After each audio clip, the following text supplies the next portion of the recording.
You get your time, all right? The water. Up front first.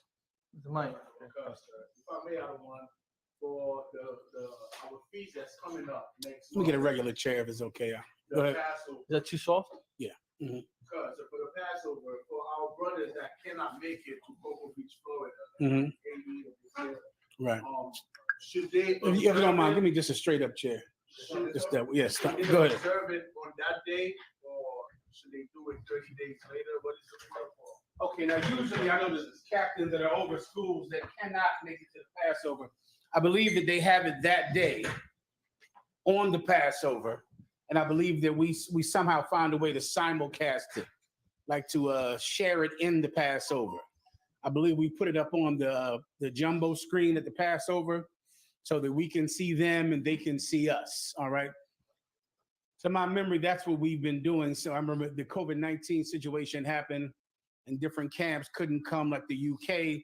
And what we did was share their Passover at the same time that we were having our Passover so that we could be at the Passover together. You get my point, all right? And I believe that's the way that we are still doing it. Good to go? Questions? Any questions in the room? Questions online? I'll take them. Yes, I have a question for Go you. ahead. A brother would like a breakdown on Isaiah chapter 58, verses 6 through 7. All right, go ahead. So we're going to get it for you right now.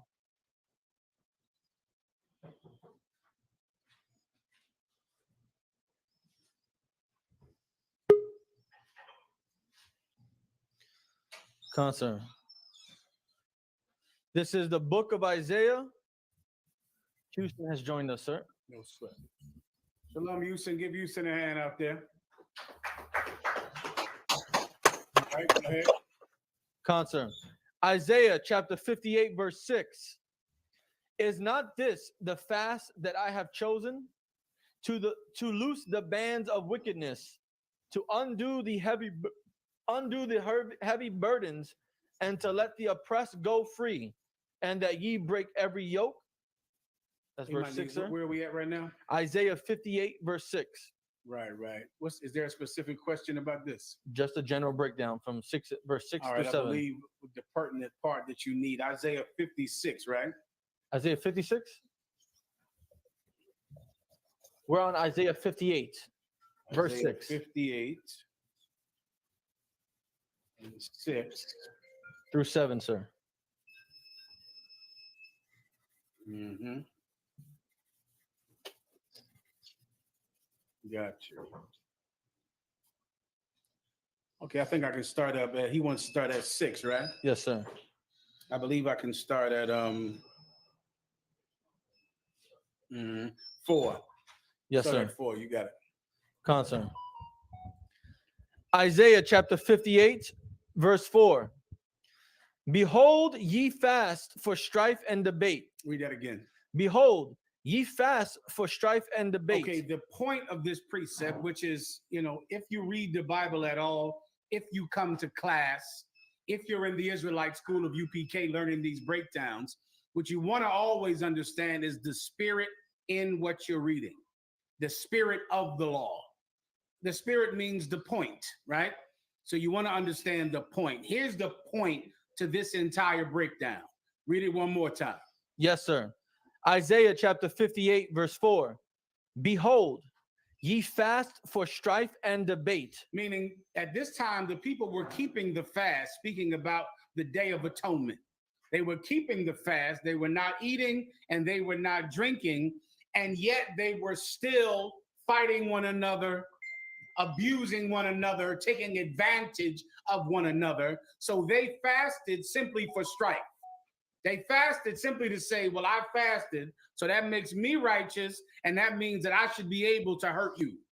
They use their keeping of the law as a way to hurt one another. And that's exactly what the Christians do today. The Christians keep about 2% of the Bible. They keep the tithes law. I think that's it. Yeah. I haven't put much thought in it, but I think that's about it. And because they pay tithes, and because they simply hold the Bible in their hand, they can use that to hurt everyone else, to claim authority over God that they do not have, but they have the Bible. They have the Bible and they know Jesus, so they can use that to now hurt everyone else and to fight and have strife with everyone that they believe does not know God the way that they know God. And that's wicked. That's not the point of the fast. That's not the spirit behind the reason the Lord gave us the fast. Continue. Yes, sir. And to smite with the fist of wickedness. Read it from the top again. Yes, sir. Isaiah 58, verse 4.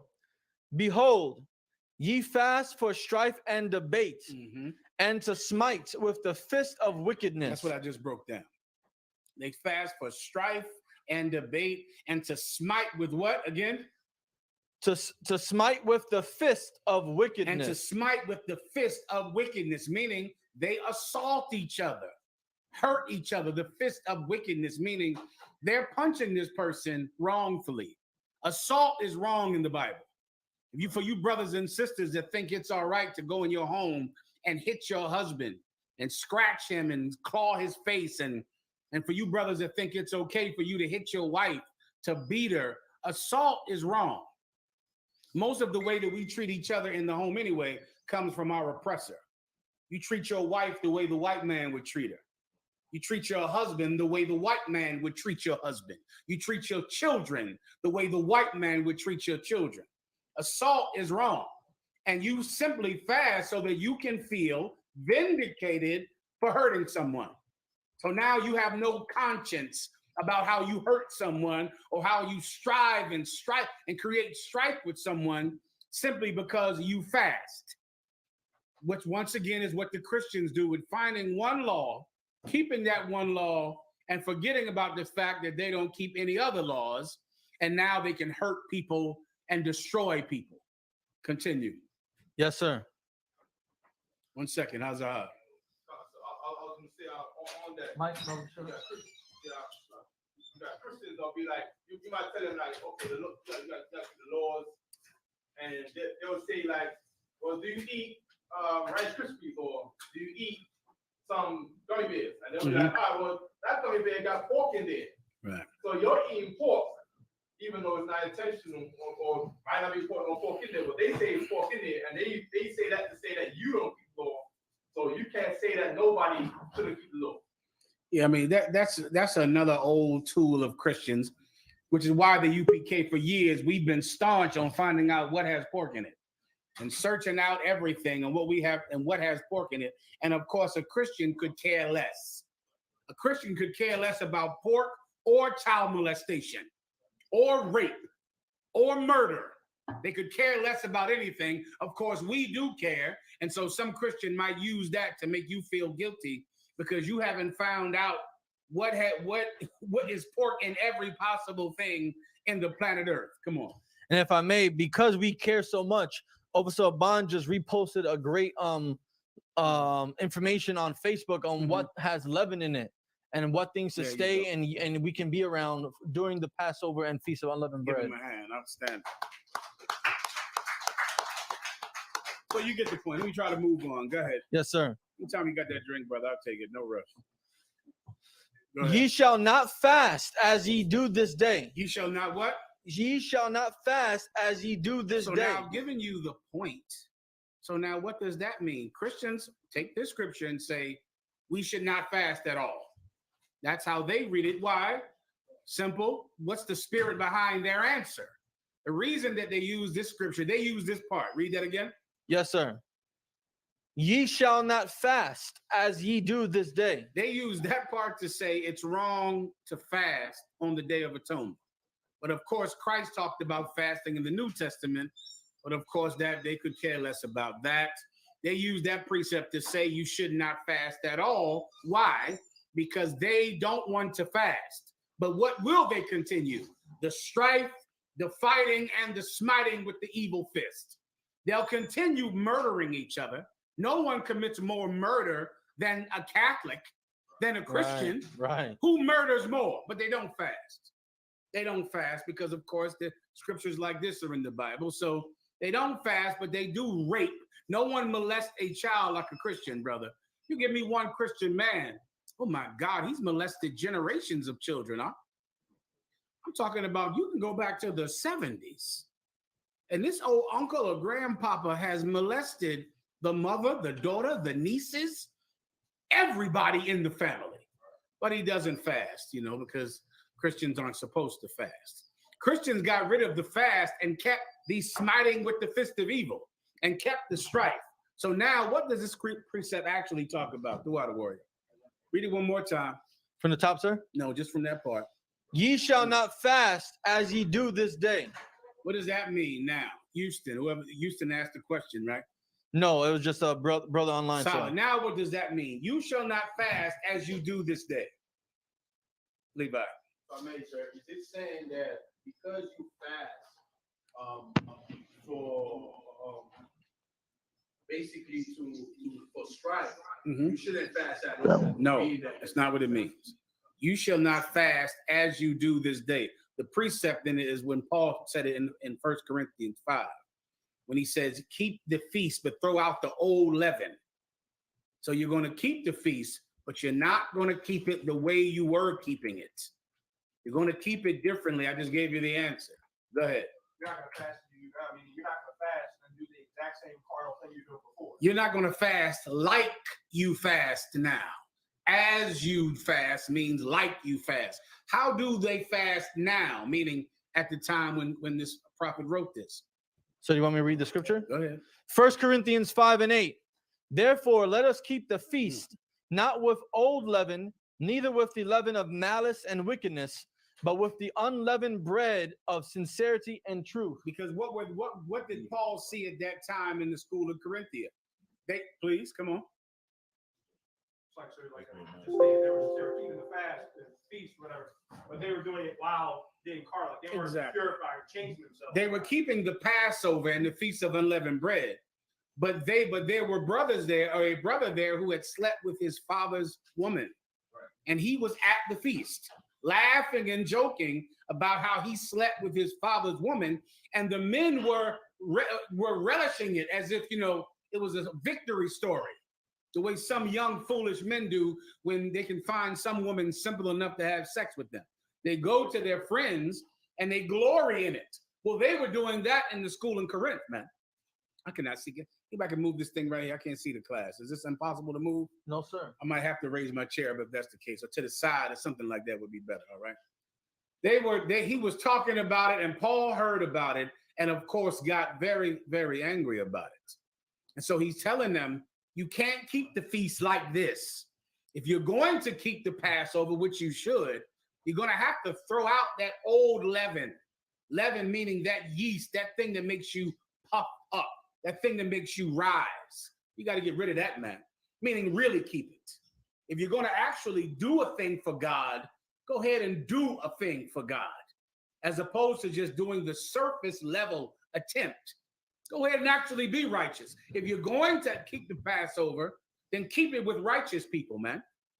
Don't keep the Passover with someone who's a fornicator, and you're laughing with him while he's a fornicator, while you claim to be keeping this feast because you love God. Don't be a hypocrite. Don't do it. Well, you cannot keep the feast. You cannot fast the way you fast today, meaning fasting like a damn hypocrite. Keeping the fast, but yet at the same time using the fast to hate each other. And you can't do that. Everyone understands. If there's more, let me know, all right? I go back to Isaiah 58, sir. Go ahead. Concern. Isaiah chapter 58, verse 4. Behold, ye fast for strife and debate, and to smite with the fist of wickedness. Ye shall not fast as ye do this day, to make your voice to be heard on high. That's the point. Why did they fast that like they did that day? To make their voices heard on high. So then they could say, I fasted. So now everyone has to listen to me and do what I say, or I'm going to punch you in the face. And then they would go about the business of punching people in the face. And it was all for politics and power and disgusting. If you want to understand it, go to church. It's the exact same thing. Everything that is done in church that they claim to do for God is really done for men. It's done to make Christians believe them. It's performance art. It's like going to a magic show. That's what a Christian, church service is really more like, a magic show. And it's done to get the oohs and the ahs of the crowd and to make the crowd give more money and to fight people who would dare say, this is not right. This is not how a person should serve God. Continue. Yes, sir. Verse 5. Is it such a fast that I have chosen? Meaning, is it such a fast that I have chosen? My voice inflection just gave you the answer. Meaning, is this how I wanted you to fast? Is this what I wanted when I told you to fast? No, this was not my intent. This was not the spirit behind the law. I didn't want you to fast simply to use it against each other, to hurt each other over it. I didn't want to divide you more. I wanted you to remember what it was like to suffer so that you could appreciate not suffering. That's the point. And you're going to need that appreciation soon. You're going to see that in these last days, the third world war is coming. Right, and sir. the things that you cannot do today are going to directly affect what you cannot do in that day.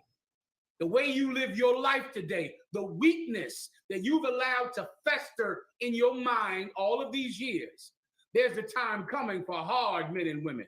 And you are not ready for that time because you're not even ready for right now. You can't handle right now. You can't live in a house with each other. How in the hell will we come together in a bomb shelter? You can't live in a house with each other. If you're in the house with each other, you're fighting and arguing and smiting each other with the fist of wickedness. But what are you going to do now in the last days? Go live in a compound or go live in a bomb shelter like in the Ukraine? You fought each other your entire life in an apartment above ground. You're not ready for what's coming, but you better get ready. You better get ready. And I'm not talking about food and water and bomb shelters. I'm talking about that other part, that other thing, which we'll go into tonight. This is not how he wanted you to fast. Fast right. Don't fast the way you're fasting. Keep going. Yes, sir. A day for a man to afflict his soul. That's the point. Keep going. Is it to bow down his head as a bulrush and to spread sackcloth and ashes under him? The point of the fast was for a man to afflict his soul. Is it for you to just look like you're suffering, which is what that's describing? Read that part again. Yes, sir. A day for a man to afflict his soul. Mm-hmm. Is it to bow down his head as bulrush? Is it to bow down his head as bulrush, like to put your head down and to salt to the ground? Go ahead. And to spread sackcloth and ash. Sorry. And to spread sackcloth. Go ahead. And ashes under him. And ashes under him, meaning to go somewhere and to look like you're suffering, to throw ashes all over yourself, to dress in sackcloth, so that everyone that sees you will know, oh my God, he's suffering. He must be fasting. He is righteous. Look at how he's suffering. You know who does that? Catholics on Ash Wednesday. Right. Catholics on Ash, well, you're going to see them soon. They're going to get that ash, just like the scripture just said. And imagine, this is in the Bible. In the Bible, and yet Catholics will read this and still go out and put ashes on themselves. Still go do it. Come on. Microphone, please. There's two. So if this can be used for ash, I don't have to. That's what it said. Read it one more time. Yes, sir. It says, a day for a man to afflict his soul. Is it to bow down his head as a bulrush? Mm-hmm. And you can use that with Ramadan, right? Bow down his head as a bulrush, meaning to just lay flat on the ground and with your head down, to look like you are just in pain because you haven't eaten, which is what Ramadan is and what the Muslims do when they go on their so-called fast. It's really not a fast. I think it's like missing lunch. It's like a 12-hour fast. It's basically. a 12-hour fast. You skip lunch, that's Ramadan. Come on. You do that every night. Hey, come on. Jesus Christ. Anyway, but they look like they're in terror and they're in hell and they talk about it enough. And so, but is that the point of it? Keep going. Concern. And to spread sackcloth and ashes under him. And to spread sackcloth and ashes under him. So what they would do is imagine fires everywhere because there's no electricity and there's no gas, ovens and all things like that. So there's fires everywhere. So what people would do is take the ash and throw ashes all over themselves so that they would look dirty. Because in looking dirty, they would look like they're suffering. Who else does that? The East Indians. There's 1,000 East Indian customs where they just roll all around in ash and dirt and starve and do all kinds of crazy. Like they might just roll everywhere they go for 12 years. Or one cat that kept his hand up like this for 12 years. Go look him up. 12 years he did this. And another cat that just rolled everywhere for 12 years. And they starve, and that's where dreadlocks come from, so that they can look dirty. So they can never put dirt all in their hair, never wash it. Why? So you can look at them and go, he's truly a man of God. He's a goji. What's them things? A guru. He's a guru. He is a guru. Look at him. Put the picture of the cat with the arm up on it.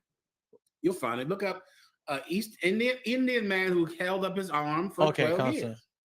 Or he rolled everywhere he went.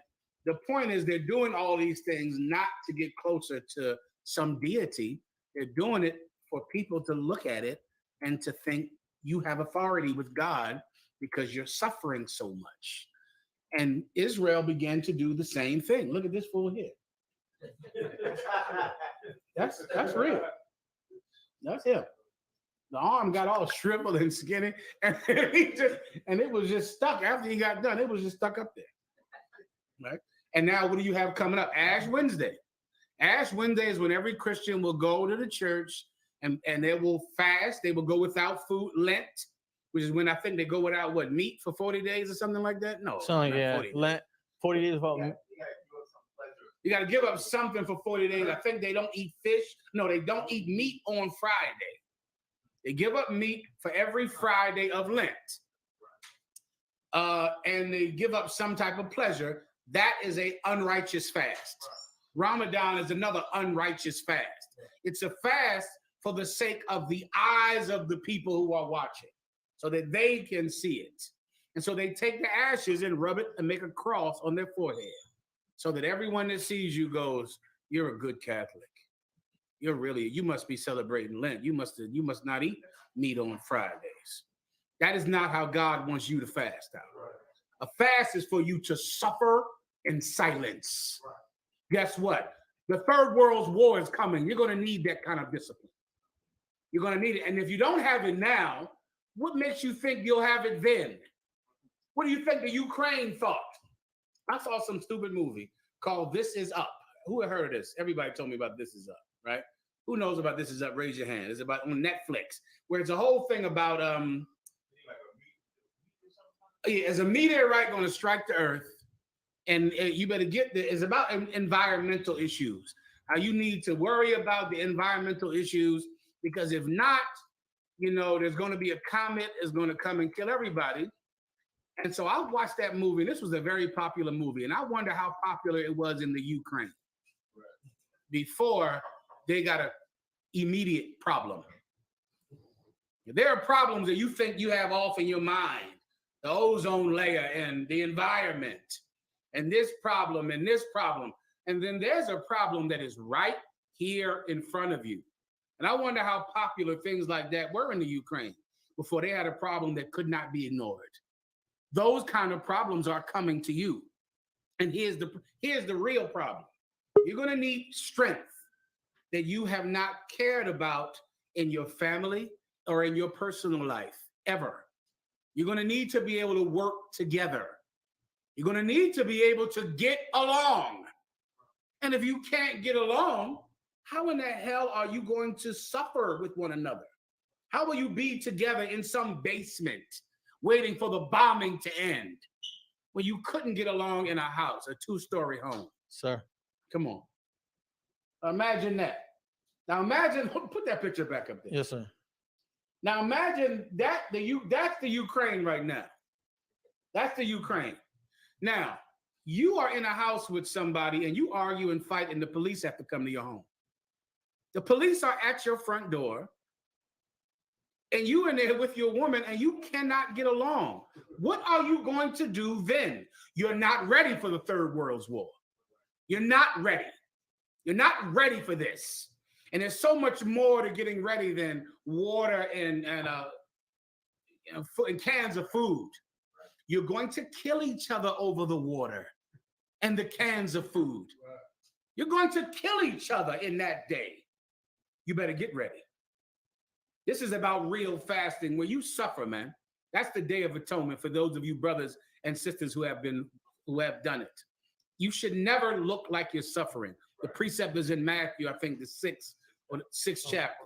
You shouldn't look like it. You're going to put oil on your head, get yourself nice and greasy so that you don't look like you're dry and dying. And you will not have food or water, and no one will know but you and the Most High God. Then that fast is for him and not for man. Okay, I think I broke this down enough, right? He would like to he wanted to focus on 6 and 7, all sir. Right, good. Concern. Verse 6. Is not this the fast that I have chosen?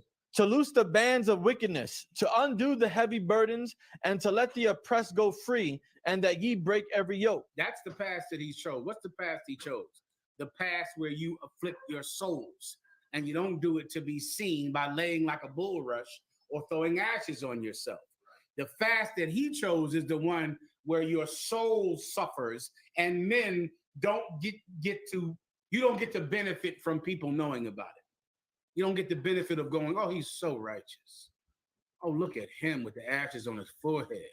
Oh, look at him. Oh, he's just so righteous. You don't get that benefit. Come on. It's like, I don't mean to be simple. Please. But like, what if, okay, is it okay to talk about it? I'm sure it would be, but like, to teach somebody, or at the same time, like if it comes up in conversation with your brother or your rib or something, you know what I'm saying? Like, you know, or like basically like you eating now, I'm fasting today. You know what I'm saying? Like is that too wild, but you want to just kind of like still shield me? Okay, it's to wild, but you have to be careful. It's like anything. You want to be careful with that. Okay, if you find yourself saying I'm fasting today, then you have to be careful because you will begin to benefit from people knowing. Right? You'll say, it'll go into, oh, you fasted? Oh, why? Oh, it's a Day of Atonement. Oh, you haven't eaten all day. Oh, man, you're a real disciplined, righteous person. That could happen. So what you want to do is to be careful. What I would recommend is if someone offers you something to eat, just say, no, I'm good.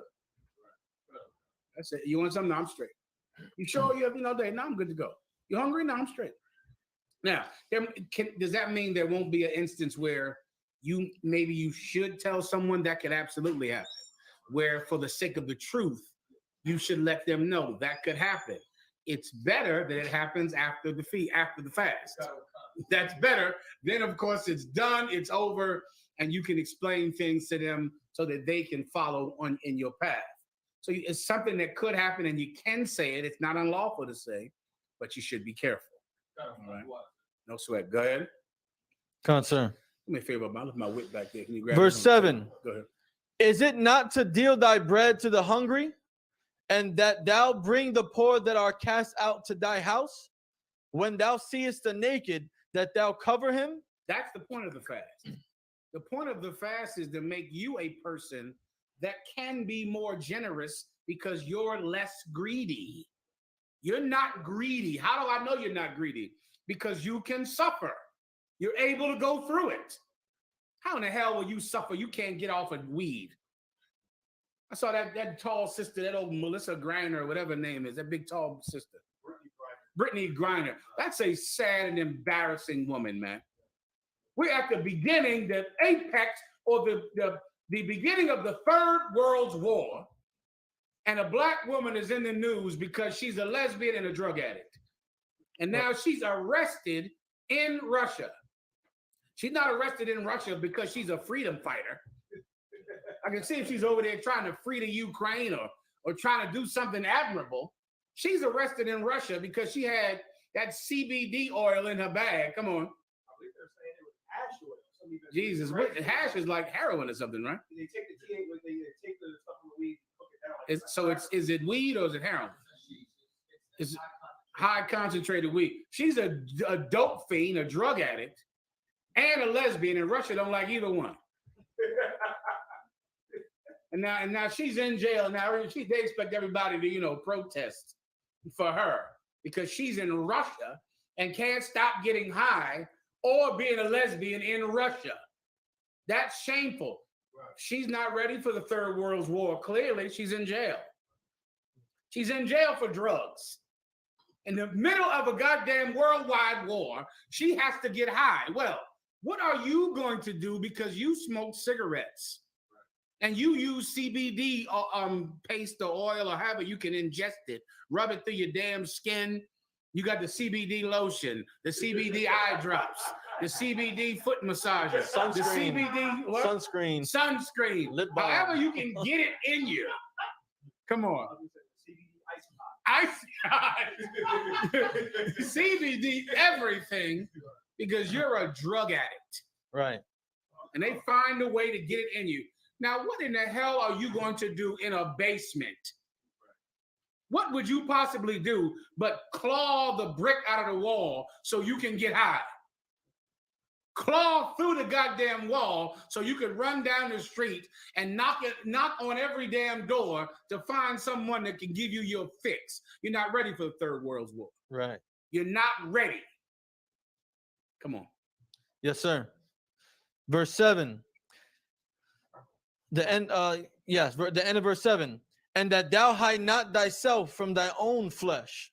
You get that? Everybody understands. That's what I just broke down. You're hospitable, you're giving, you're kind because you have conquered your flesh, and your flesh is what stops you from being a brother, from being a sister. That's what's stopping you. You are the reason that this nation can come together because your own personal needs supersede the needs of this nation. And that's what a fast is good for. Because if you can go without something that is a necessity for life, then that teaches you to go without something that is not a necessity for life. Being a homosexual is not a necessity for life. Right. You don't need to do that. Right. Having sex with another man's woman that you meet on Instagram, that is not a necessity for life. There is a way to have sex without having sex with someone else's woman. It's possible, young man. You can do it. In your mind, that's like a crazy thing, like, well, damn, how can I go without sex? You won't go without sex if you stop having sex with women who have men. You can do it. There is pleasure besides unlawful pleasure. You can go without food and water, let alone the pleasure that divides this nation. Pleasure is the reason that you are not ready for the Third World War. It makes you the kind of person that cannot give to others, that cannot put yourself last, and cannot build this nation. That's the point. The point of a fast is to suffer, man. Suffer in silence with no reward, but the reward that God sees and gives. And we good here now? Awesome. Up front. So I want to make a quick comment on scripture that says they shall beat their weapons to the plowshares. Mm-hmm. Germany is now going to have the world's third largest military budget. Germany, since World War II, never had a military. In 2015, they were so they had such low equipment that when there was a NATO drill, they were playing essentially toy soldiers, where they took broomsticks, painted them in black, and were playing toy soldiers with broomsticks. Now they're going to have the third largest military budget on the planet. Their military budget is going to be larger than Russia's. Germany's military budget is going to be larger than Russia's military budget. And like the officer just said, in 2015, they had virtually no military because no other European country would allow them to have a military because they know what Germany does when they get a military. Right. They kill everyone around them. They did it twice. Now, guess what? They have a military again, and it's going to happen for the third time. The Third World War is coming. Things that you thought were so far off and could never happen, they're at the door, and you cannot love one another. How are you going to survive? You can't live in a house with a woman. You can't live in a house with a man. You can't just share a dwelling. You can't share a dwelling with water and food abundantly available. How in the hell will you share a dwelling when it's not? You're not ready. But here's the good news about Commanding General YAHANNA under YAHWH Christ. We're here to get you ready for the Third World War. We've been preparing you since 1969 for the days that are now here. And if I was you, I'd come on in. I'd get wise, and I'd get wise quick, man. Anything else? No, sir. That was it. Next question. Let me give you the precepts I need for earlier, for later as well, all right? Consul, I have a question from Officer Nehemiah. Go ahead. Nakamiah. Okay. Consul, he has 2 questions. The first one is, he ran into some heartbroken people, both men and women, and he would like to know, what would you tell a heartbroken brother or sister who begins to hate and feels like they can't trust the opposite sex? I need to hold for later. Ezekiel 39, Ezekiel 38, 2 Peter 3 and 4 down to about 9, Revelation 17 and 12, all around that, Revelation 6 and 1, Revelation 5 and 5 around there, Luke 21 and 34. You can start at Luke 21 and 26. That's your Third World War breakdown, all right? Or you can add it to whatever breakdown you already have, all right? Consul. Get that in a few seconds. We're going to go heavy into Gog and Magog. Okay, he ran into some sisters that are heartbroken. Both men and women who are heartbroken. Go ahead. And he would like to know, what can you say to them when they're starting to feel hate and mistrust towards the opposite sex? I got you. Okay. The reason that heartbroken people feel hate and mistrust towards the opposite sex is because they don't blame themselves for what they've done. And that is the easiest thing in the world to do. So what are you saying? Is something wrong with the opposite sex? You know why there's something wrong with the opposite sex? Because it's not your sex. Because there's nothing wrong with me. So there's something wrong with men. Every man on the goddamn earth. There's something wrong with them. This is what's crazy. That somehow makes more sense than there's something wrong with me. When, if you think about it, the opposite sex is what's wrong. So what's wrong is what? Every woman? Damn, I ain't been with every woman. I only been with the women around me. So what am I saying? Women what? In Yugoslavia? Something wrong with them? Women in Haiti, something wrong with them. Something wrong with the opposite, with the gender, as opposed to there's something wrong with me. Selfishness is why you hate, because you're selfish and you're a child and you have a childish outlook on life, which means every bad thing that has ever happened has been someone else's fault. And that is much easier than blaming yourself. It feels better than blaming yourself. Okay, the thing that what you have to remember about heartbroken people is that you can't feel sorry for them. That's the key. Don't feel sorry for them. They have enough of that already, don't they? They already feel sorry for themselves. So now what do you come and go, oh, sister, give men a chance. Oh, brother, give women a chance. Come on, I'm a good one. You see me? I'm a good one. I'm not like your baby's daddy. He was an evil bastard. He didn't even take care of his kids. And so many of you fall into that trap trying to prove to some woman that you're one of the good ones. So now she has 17 kids, 5 baby daddies. For some reason, none of them worth a damn. None of them want the kids. And what do? You come over there and start babysitting out of both draw legs. You over there, you a babysitting like Mrs. Hubbard. Like the little woman in a goddamn shoe. You're babysitting. Why? To show her that you're nothing like her baby's daddy. He ain't shit, him. None of them ain't shit, but me, I'm one of the good ones. So I don't break your heart the way they broke your heart. I don't scar you the way that they scarred you. Who can read my mind, or who has been through this 1,000 times and can tell me what's going to happen in about 6 months to a year? Who knows? Who wants to blow my mind with the answer? You ain't shit either. You ain't shit either. And guess what? Those kids who you babysat like they were yours, she's going to go to them and say, yeah, so-and-so's not coming over here anymore. He's gone. And the kids are going to go, what happened? He was like my new father. And you told me to call him daddy. I was calling, yeah, he's not coming over anymore. Anyway, let's go, move it on. Some man that she told you to call, she told the kids to call you daddy. And when she gets angry at you, she's going to say, yeah, he's not going to be around anymore. Well, this is what they do. They wait, really. The kid says, where's daddy at? Where's daddy number 2? Yeah, he ain't come over this week. Okay, maybe he can take me out next week. Hey, daddy number 2 hasn't been here for a little while. Yeah, he'll be here next week. Hey, mom, I'm starting to notice something. Daddy number 2 ain't been here about what's going on. Yeah, it ain't work out with him. He ain't gonna be coming over out here anymore. Damn. It'll barely be an explanation to the child. Barely an explanation. And that will be that. And you know what she'll say when you're gone? These opposite sex people, they just ain't nothing. Ain't none of them nothing. All of them is terrible. Then she'll go try being a lesbian for about 6 months. Give them their turn. Everybody gets their turn. Dildo gets his turn for about a good 6 months. See how they work out. Other women, dykes get their turn. Everybody gets a turn. Right. People on the job, they get their turn. People on the block get their turn. Then she'll make her way down to Nigeria to give the original man his turn. or to Ghana.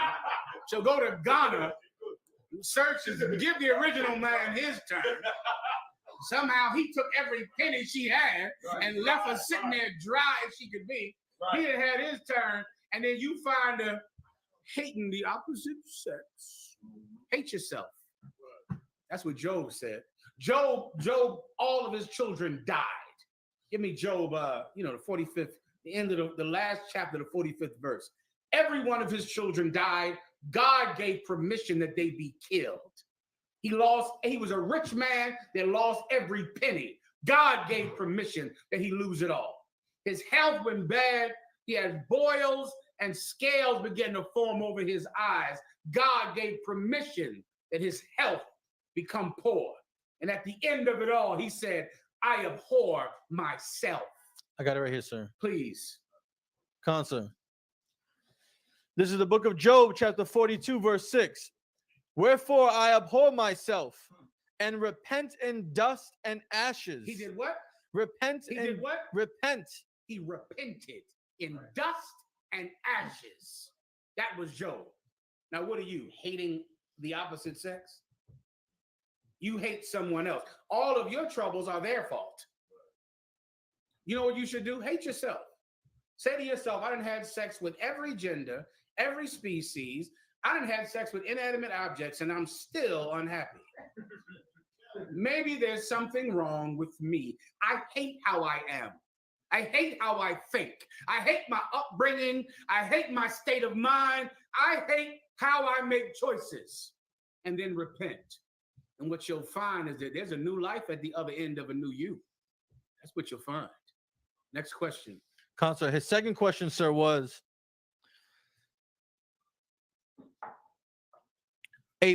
what are you bringing to the table? When people ask each other that, what are you bringing to the table? My question is, what are a man and a woman supposed to bring to the table? I got you. That is so. I know a lot of you young brothers and sisters think that's new, but that is so old.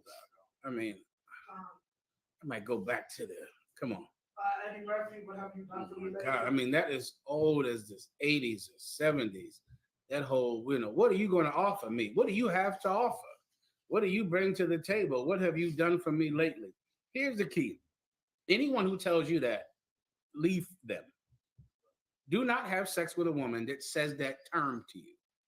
Here's the problem with that term. You are dealing with someone who thinks they're something and they're garbage.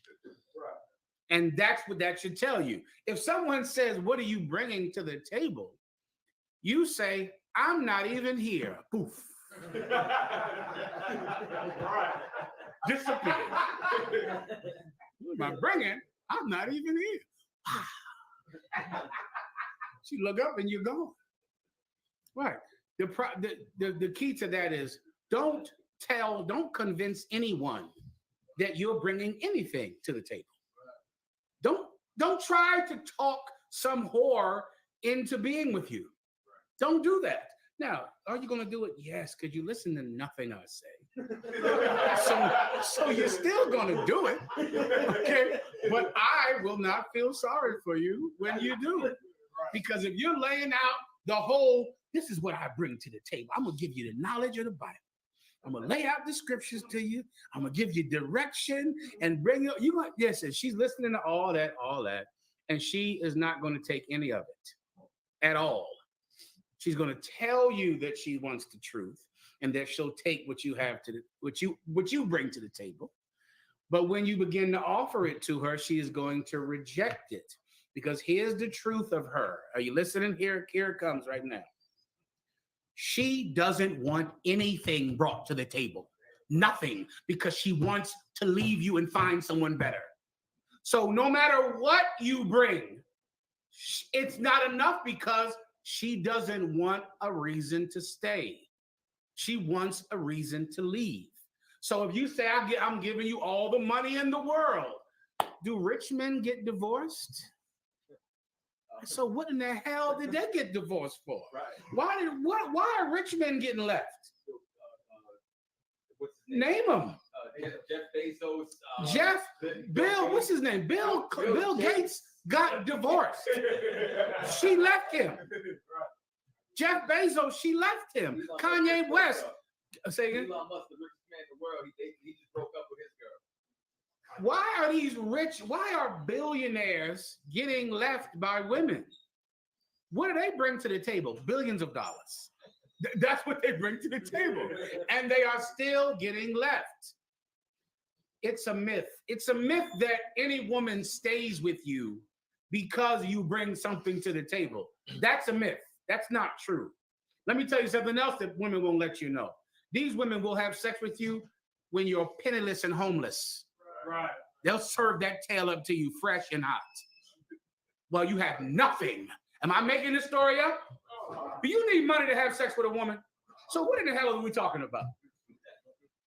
Nothing. That woman will go to that bus stop, stand there, and talk to a woman, and she's going to bring you to her house. And you're going to wail on that tail in her house. Guess what else you're getting? The car. You're going to be driving that goddamn car. All of her friends are going to call her stupid because you are driving that goddamn car like it's yours, sitting way back in the damn thing. So what does this bring something to the table, Garland, when Jerome is tearing up everybody with no job, a $50 a day drug habit, and no job at all? What is he bringing to the table? What is Jeff Bezos getting divorced for? Here's the key, brother. You have to marry a woman that will not leave you no matter what. Right. That's it. Done. And those women are out there. There's a woman out that's not a whore. And whether you bring something to the table or you don't bring something to the table, she's not leaving you. And guess what? You are the kind of man that will not leave her no matter what. Your woman has a lot of money, you're married to her. Your woman loses everything, you're married to her. Your woman has mouth and drives you crazy and you can't stand her. You're with her. You don't leave her. Your woman pleases you in every way, you're with her. You're the kind of man that doesn't leave a woman no matter what she offers. Find her. You have a counterpart out there. We're raising them up on that side of the room.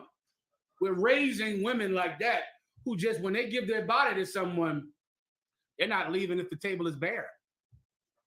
Before you know it, you know what happens? The Most High fills that table up with an abundance. He gives you everything. He prepares a table for you in the sight of your enemies. He gives you everything because you're the kind of people that will sit at that table with nothing. Next question. This scotch is on this table and it's outstanding. The Sherry Oak, right? I can give this a hand. This is something better. Look at the color. Look at the hue. That's a special bottle for today, sir. Ooh, look at the hue of it, Cockers. The hue. I'm telling you, it's dark brown. Next question. Concern. I have this question from Officer Parak, sir. Someone has those precepts. If not, you gotta hang on to them, all right? I'll need them quicker. Go ahead. He would like a breakdown on 2nd Esdras, chapter 7, verses 28 through 33, primarily 30 and 31. Go ahead. Go to the primarily part. Concern. This is 2nd Esdras, chapter 7, verse 30.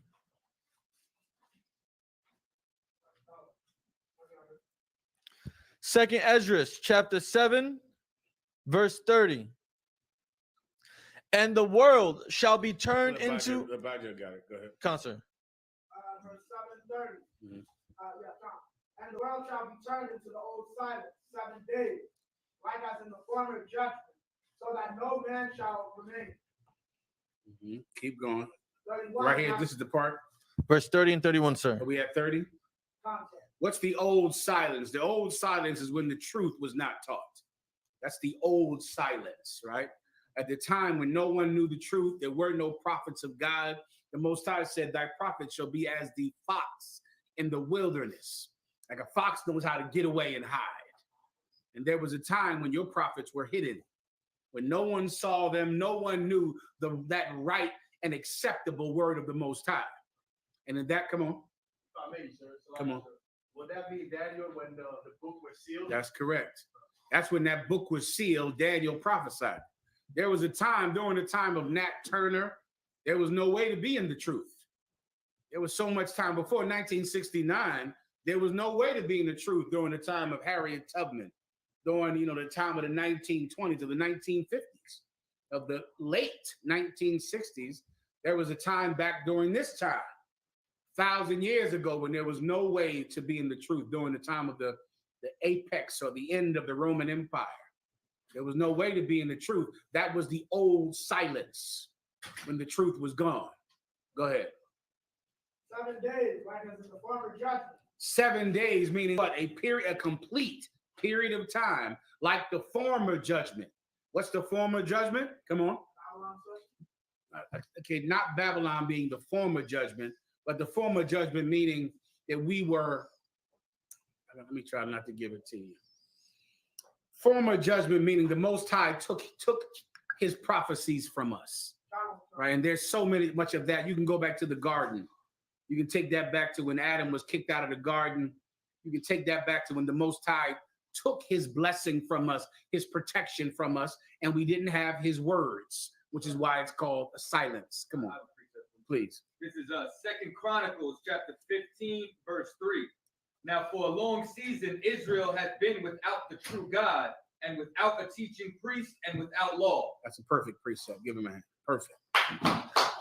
So now, without these men that can discern right from wrong according to God's law, the people have no way to do what's right.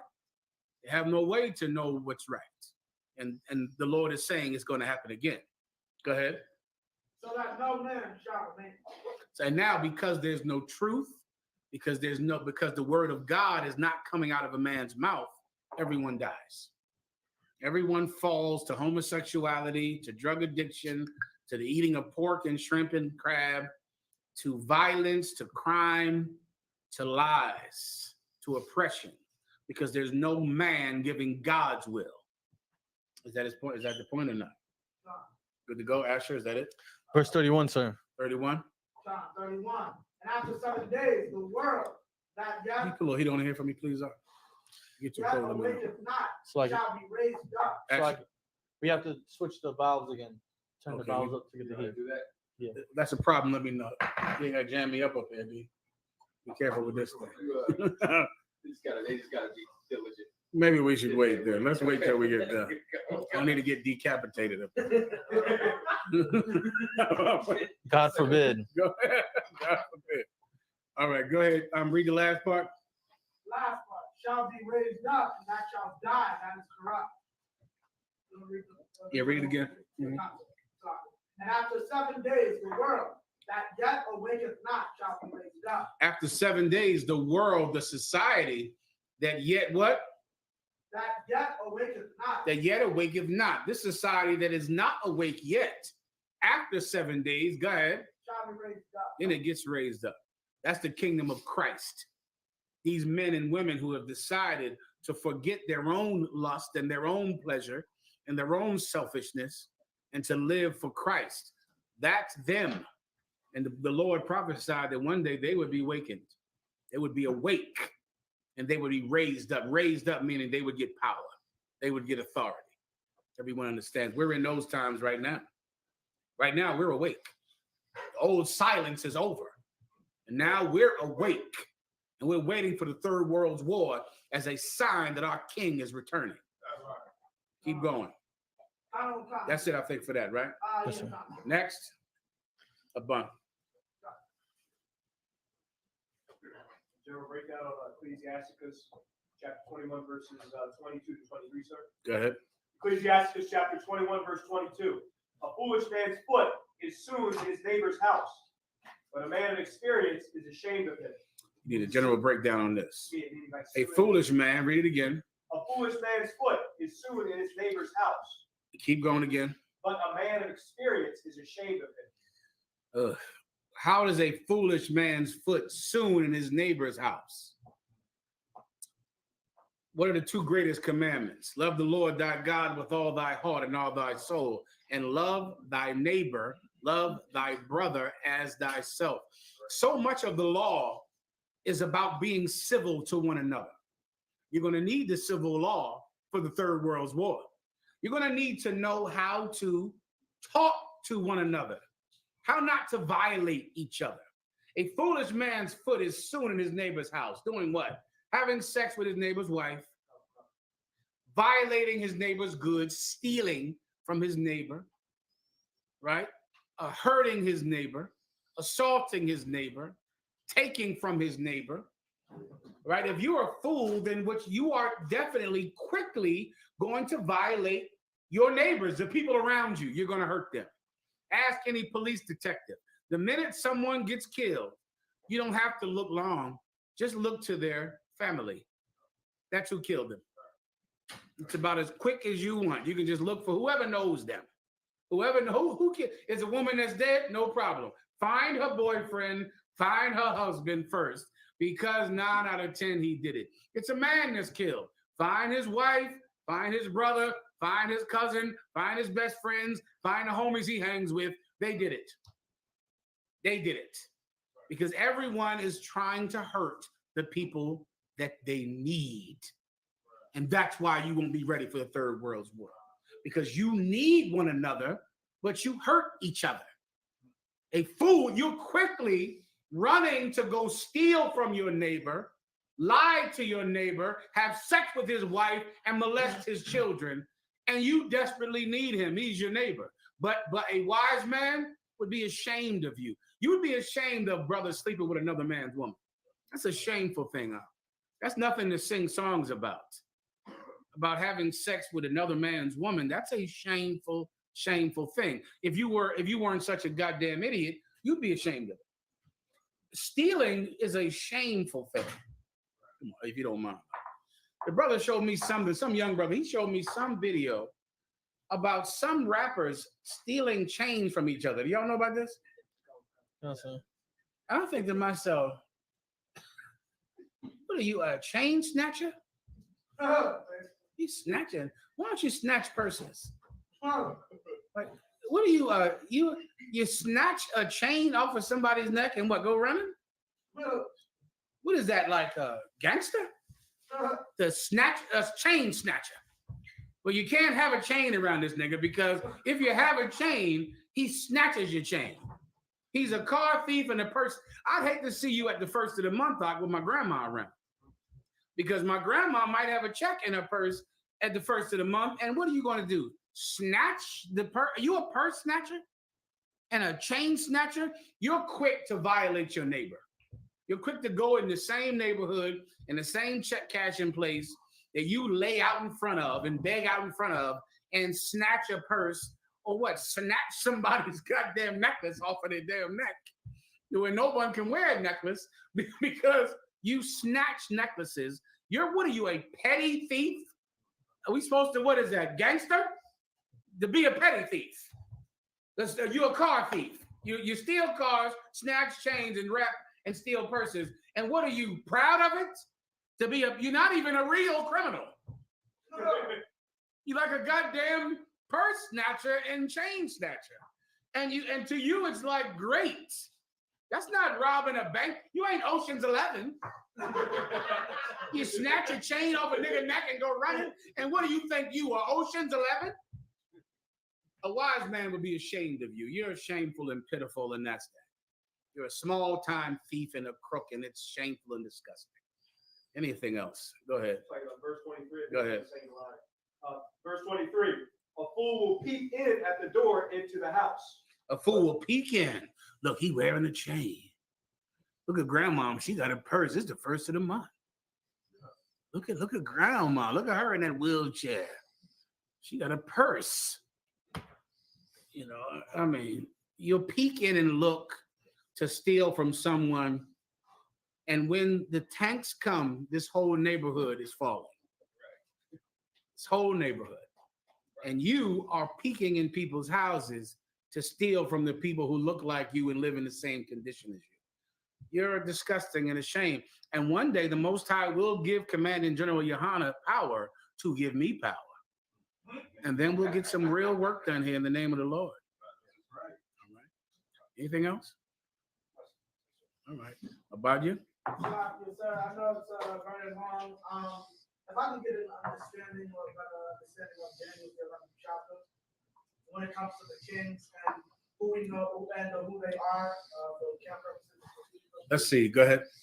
Okay, I guess we can start like verse 5, which is the first mention of the king of the south.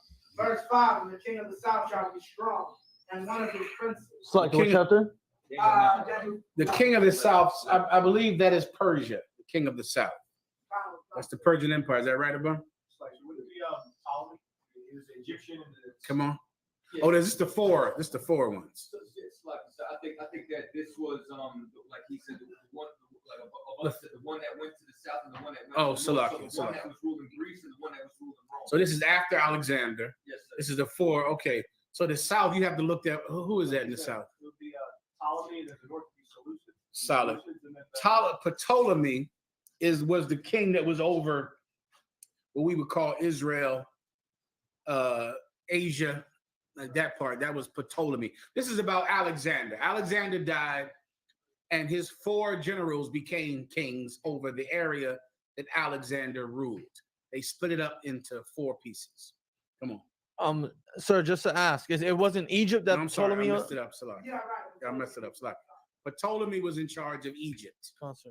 Right? Ptolemy was in charge of Egypt. Seleucid was in charge of Israel and Asia.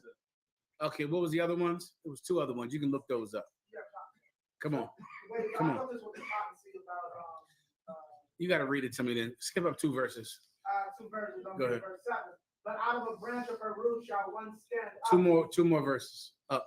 Okay. So verse 3. And the mighty king shall stand up, that shall rule with great dominion and do according to his will. Mm-hmm. So I thought this was No, this sounds like Alexander.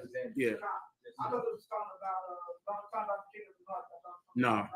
That's talking about the 4 kings that ruled after Alexander. You can look them up. 2 of them were Ptolemy and Seleucid. I don't remember the other 2 names, but you can simply look those up. Come on. Cassandra and Lysimachus. There you go. That's what this precept is about. Go ahead. So what's a good precept for Russia? Gog and Magog. That's what you need for Russia and the former Soviet Union or the Russian allies. Gog and Magog, which is what we're going into next. Here we go right here. This is for the precept. You pull the division of Alexander's empire, the Lysimachus, Cassander, Antiochus, Ptolemy, and Seleucid. That's what you got. That's how they carved up Alexander's empire, which was, a vast empire at that time. It might have been the biggest, I think, since the British. I think that was the biggest empire until the British Empire. Come on. So they also mentioned the Mongolian Empire. Yeah. Is that was that verifiable or? I mean, the Mongolians ruled the steppe of Russia. They didn't rule as much as Alexander by a long shot. Alexander's empire went all the way to goddamn India, from Greece to India. Concert. All right. The Mongolians ruled the steppe of Russia, which is a vast place, but it's not. Alexander, you can look it up. I believe it was the largest until the British Empire. All right, come on. Questions? Online? Yes, sir. I have one right here. Go ahead. It's a question, sir, on Ecclesiasticus chapter 29, verses 15 through 17. Just a general breakdown, sir. Go ahead. Come on, sir. Ecclesiasticus chapter 29, verse 15. Also, the Mongolians attacked Rome, but they didn't rule Rome. They were like the Vikings or something like that. They attacked Rome, and also the Mongolians attacked Rome, but they didn't rule Rome. Go ahead, read it. Come on. Forget not, Ecclesiasticus chapter 29, verse 15. Forget not the friendship of thy surety, for he have given his life for thee. Yeah, this is a Third World War scripture out. This is how you get ready for the Third World War. Forget not the friendship of thy surety. What does that mean, thy surety? Come on. Surety would be what we call today collateral. No, not in that sense. Okay. Surety is like insurance. What is surety? You can look it up. Where's Alexa? I don't see her. Alexa, what's the word? Surety? Surety. Alexa, what does surety mean?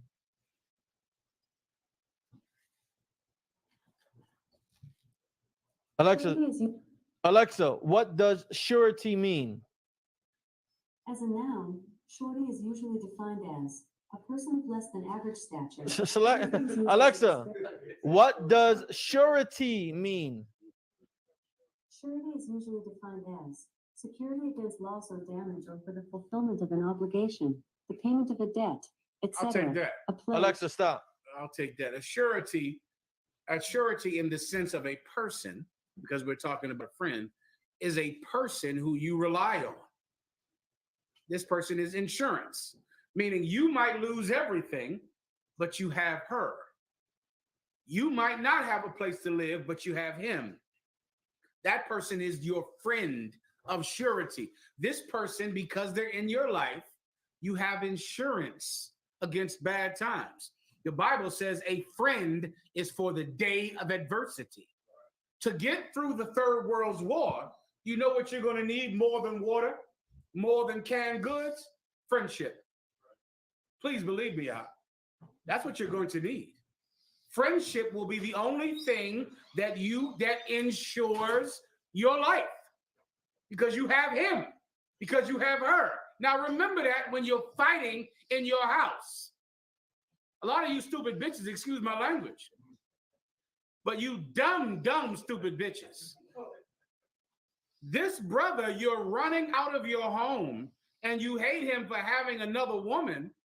This brother is the reason that they won't kick in your door and rape you and take that water that you think you have saved up. And that's going to get you through the Third World War. A lot of you dumb bitches, you think because you have water in your house in some cabinet or freezer full of food or canned goods, every time the Y2K or the 5G phones come out, you go get a ton of water. And you think that helps you. Well, guess what's going to happen? They're going to kick in your door and take everything you have. You buying food is really buying food for the mob. Because the mob is going to go, oh, that's that nice lady that has all that money and stacked up her home for trouble. Well, they're going to kick in your door and take everything you have. Along with you idiots buying silver and gold and buying all that silver and gold and you storing up silver, no problem. No sweat. They're going to kick in your door and take everything you have unless you have friends. Unless you have friends. And please believe this, Commanding General YAHANNA, he's a good friend to have. I hope you understand what I mean. Oh, he's a good friend. He's a good friend when you're worried about someone kicking in your door. Oh, he's a good friend. All right. The friend of your surety. Read it one more time. Yes, sir. Forget not the friendship of thy surety, for he have given his life for thee. That's him, man. That's what this school is for. This school has farms. Shout out to the brothers down here that have farms. Captain Kahan, Captain Yashamar. This school has farms and access to farms and animals and crops. This school has vehicles. This school has buildings. This school has food supplies, and every house having a freezer in it that you could put a body in. Freezers full of meat and this and canned goods, and none of the things that we have are more important than our friendship. Friendship is what you need for the Third World War. You're going to need each other. And if you're not practicing brotherhood and sisterhood and friendship, you are clearly not ready for the Third World War. Because these people, they sacrifice their lives for you. We're practicing every day. A practice. The Hebrew Academy is going to graduate soon. Right. These are supposed to be men who are practicing focus on detail, focus on selflessness, right, and the focus on denying themselves for the accomplishment of a goal that is above themselves. Right. Because you're going to need it. You're going to need it. Come on up. Put the top on this, please. If I may, can you just break down how important that forgiveness is in regard to this topic, sir?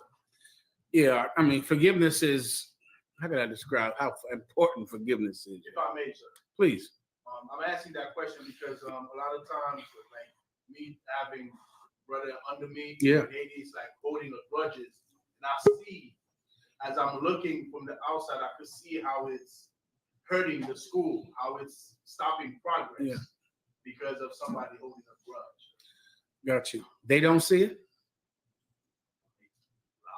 Why don't they? Why do you see that them holding a grudge is hurting the school? And why doesn't the person holding the grudge see that them holding a grudge is hurting the school?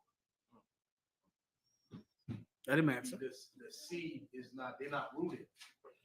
They're not rooted in the truth. What does that mean? Have they learned the forgiveness precepts? Right? Because we teach it all the time, right? All of Matthew, all of the forgiveness, all of Leviticus, all of the forgiveness precepts. Have they learned them? Have you taught them? So what do you mean then they're not rooted in the truth? What does that mean? I mean, they hear, like Christ said, they hear the word, but Satan come quickly and take it out of them. So then what is the reason that they are holding grudges even though it hurts the school? Still in the world. You close, but just to make it simpler, they don't care about the school. Right. That's all. Things in life, dealing with people, and of course, working for Commander General YAHANNA, I deal with people constantly all the time. After the Passover, I'm getting a hotel and staying there for 7 days. And I'm going to reroute these phone calls to anyone, whoever picks up. That's who picked up. And dealing with people, what you'll find is that there's such a simple answer. Okay, they're selfish. And you got to just think like that. Otherwise, you as a man that's not selfish, you will rack your brain trying to understand why this person will hold this grudge. Even though holding this grudge is just a detriment to survival itself, to progress, to success, to climbing out of poverty. You would think, damn, why would a person hold this grudge even though holding it hurts so bad and hurts everything? Because the thing that is important to you is not important to them. What's important to them is revenge. And revenge is more important than the nation of Israel, than the school in Haiti. The school in Haiti, that is nothing. Who cares about any of that? What matters is this person wronged me. They did something wrong to me, and I can never let it go no matter what. I need them dead. I need them to hurt and suffer and die because this evil bastard did the worst thing anyone could ever do. They hurt me. and I am the most important person in the world. When you think that you're something, you can't forgive someone that hurt you. Christ said that all blaspheme should be forgiven men, except for blasphemy of the Holy Spirit. The Holy Spirit is the Most High. That's him. He said that call no man good because there is one man good but the Father. Why callest thou me good? Christ didn't look at himself like he was the most important thing ever. And so if someone disrespected him, he didn't take it like they did the worst thing ever. But there are people like, oh my God, if you do something to them, you have truly harmed a deity. You have hurt a God. You did that to me? Some of you stupid bitches out there, excuse my language again. He lied to me. Oh, shit. He lied to you. Well, let's kill him. Because anyone that lies to you, a lie. You know how many people lie to me? All day. I'm getting lied to. All day, all night. Here's how, let me give you all a hint. This is how I know you're lying to me. If I say I understand, that means I know you're lying. Now you know. Okay? I understand. I know you're lying. But guess what? I'm not the most important person in the world. Okay, you're telling me a lie. All right. Okay. No sweat. All right, fine. I understand. Done. But Lord have mercy. Okay. I mean, this bitch, because you lied to her. You told her a lie. You know what? You didn't want her to key your car today. So since you didn't want her to cut your tires and send you to jail for child support, you told her a lie. I know you should be killed for that. You should die because you told her a lie. Or she could just take it like, okay, you told me a lie, but it's not the biggest crime ever committed. Is it right? No, it's not right. But damn, there are levels to anger, aren't there on the planet Earth? How angry are you going to be about a thing? This is why you're so angry, because you think you're something. You think you're the most important person in the world. So anyone who offends you has angered a deity and must pay. Do you understand?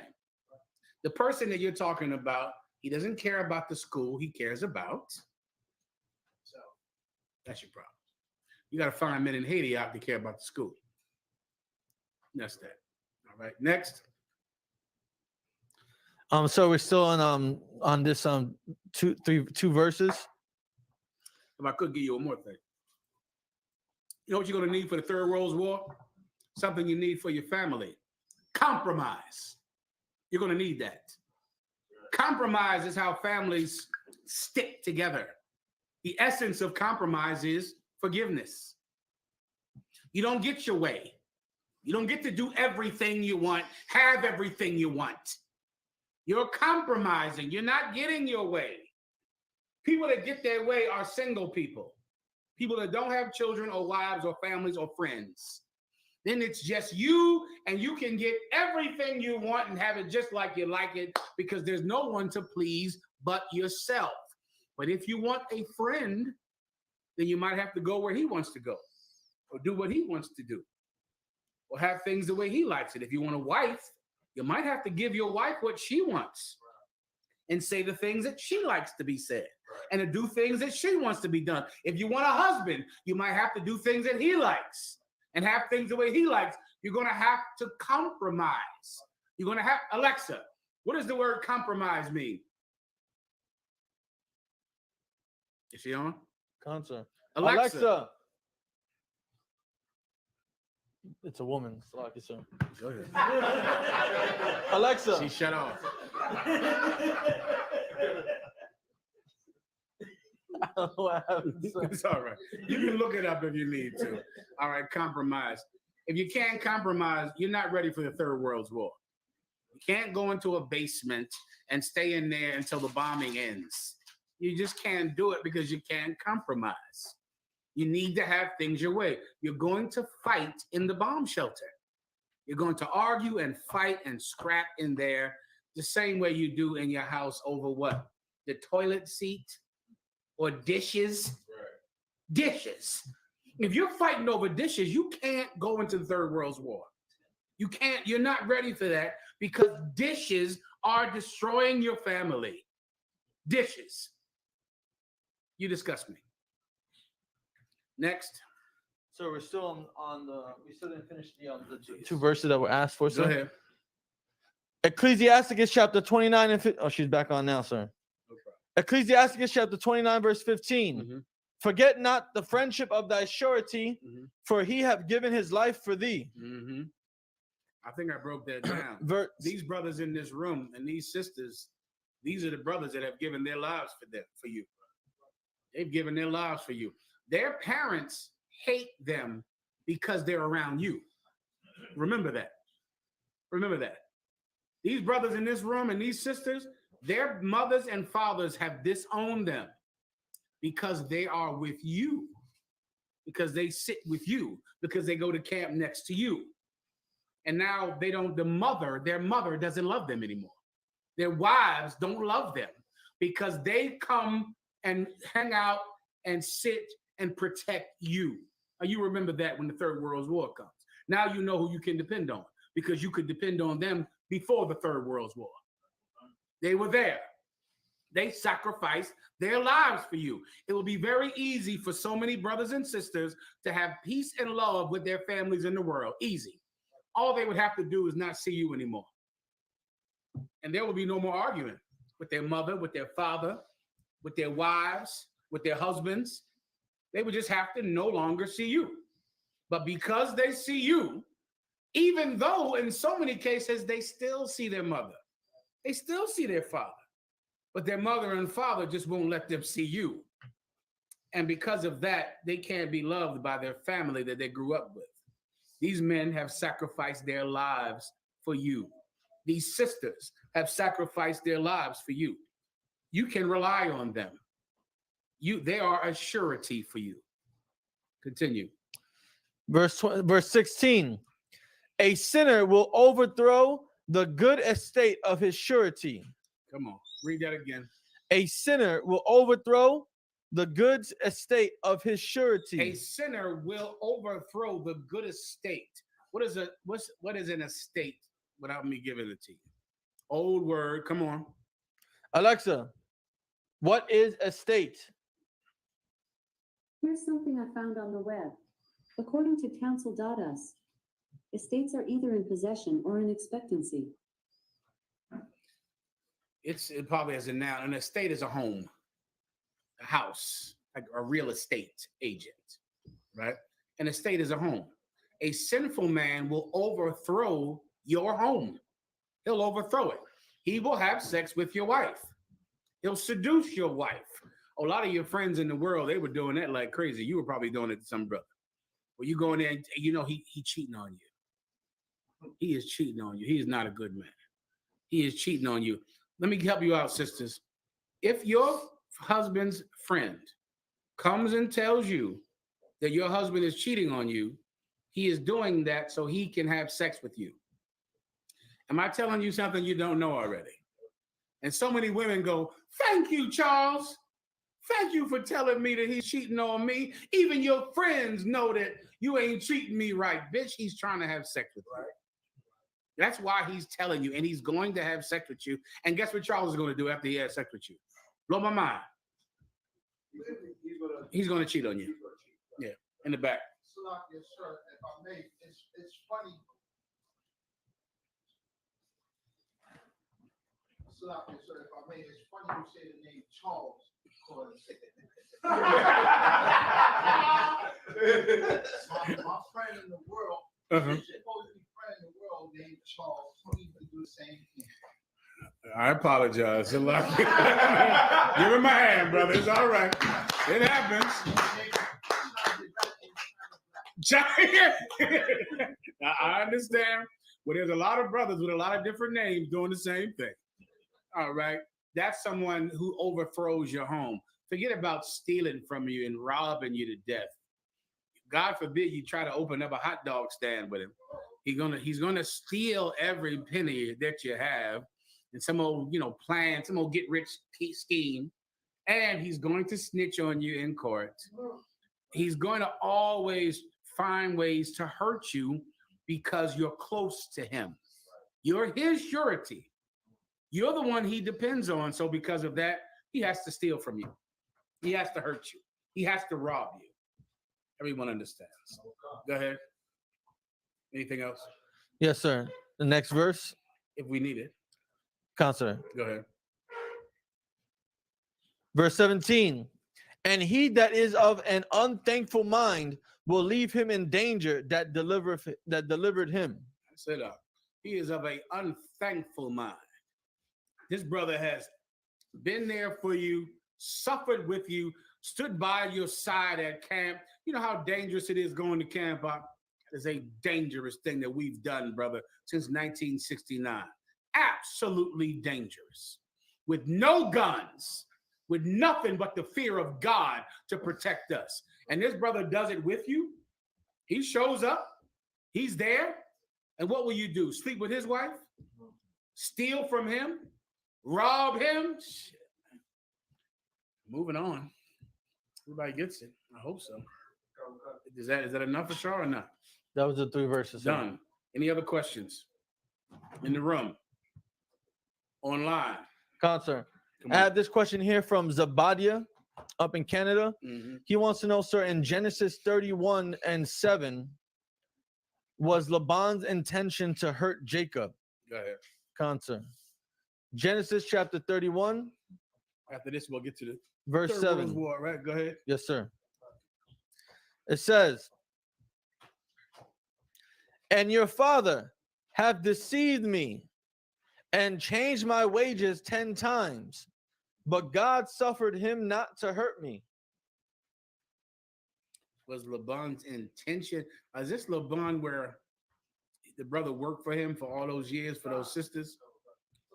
Come on. This may be when Rachel stole his item. You got to read me that. I can't recall what you're saying. I believe right when Jacob finally left, he got off his wives. Mm-hmm. He decided to leave Laban. Laban was really tight about it because the Most High blessed Jacob to take all Laban's stuff. And then come to find out when he leaves, Laban finds out his item was gone, and he thinks Jacob did it purposely, but Rachel actually did it. I'll find it for you, brother. You got to find. I can't recall off the top of my head the breakdown on it. All right. Let me get the next question while we're finding that. Anything else? Counselor. Go ahead.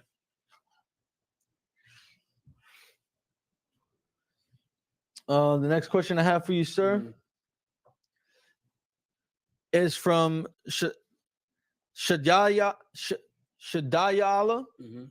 Would like to know in Isaiah chapter 11, verse 10 and 11, Mm-hmm.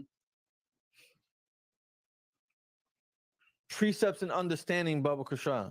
Go ahead. Counselor. Isaiah chapter 11.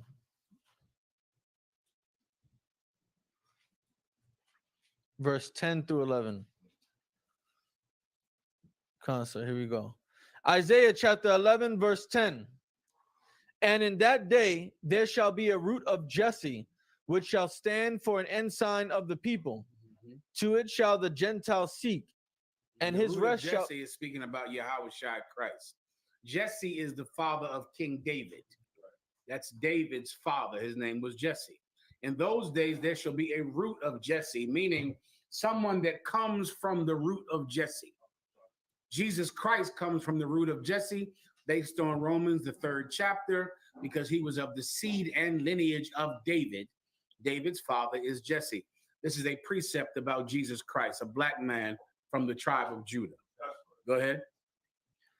And his rest shall be glorious. His rest shall be glorious, meaning when he is sitting on the throne and ruling, oh, it's going to be amazing, which is what we're all fighting for.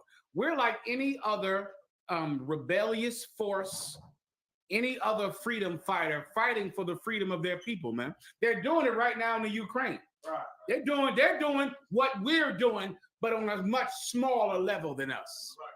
They're doing it right now in the Ukraine. They've been invaded by Russia. They don't want to be ruled by Russia. They want to rule their own country. But to rule their own country, they're going to have to fight for it, man. They're going to have to fight for it. The difference is we are fighting for the rulership of the planet Earth. And we are in oppression. We haven't just been attacked by a superior power. A superior power has had their boot on our neck for 400 years. And we're fighting to get free. And in being free, we're going to rule in his stead. And we're fighting for it. We're fighting for it. Read that again. Yes, sir. Isaiah chapter 11, verse 10. It reads, "And in that day there shall be a root of Jesse, which shall stand for an ensign of the people. To it shall the Gentiles seek, and his You know what rest." that means, stand for an ensign, meaning a sign, meaning Christ is going to stand up, which is what you're seeing when the Israelite School of UPK speaks on street corners and on the internet all over the world, man. That's the spirit of Christ standing up to be heard and seen, so that everyone can know that there's a new government about to rule this planet. Continue. To it shall the Gentiles seek. Read that again. To it shall the Gentiles seek. Keep going. And his rest shall be glorious. Amazing. Who are the Gentiles that will seek this sign? You are the Gentiles that seek this sign. Why? Because you're not an Israelite. You're an African American. You're not an Israelite. You're Mexican. You're not an Israelite. You're Puerto Rican or Colombian. You're not an Israelite. You're Haitian. You are the people that Abraham was prophesied to be the father of. You. And you're assigned to all of the nations. And now it's time to come home. Now we all can take hold of our true birthright. We don't have to be nations anymore.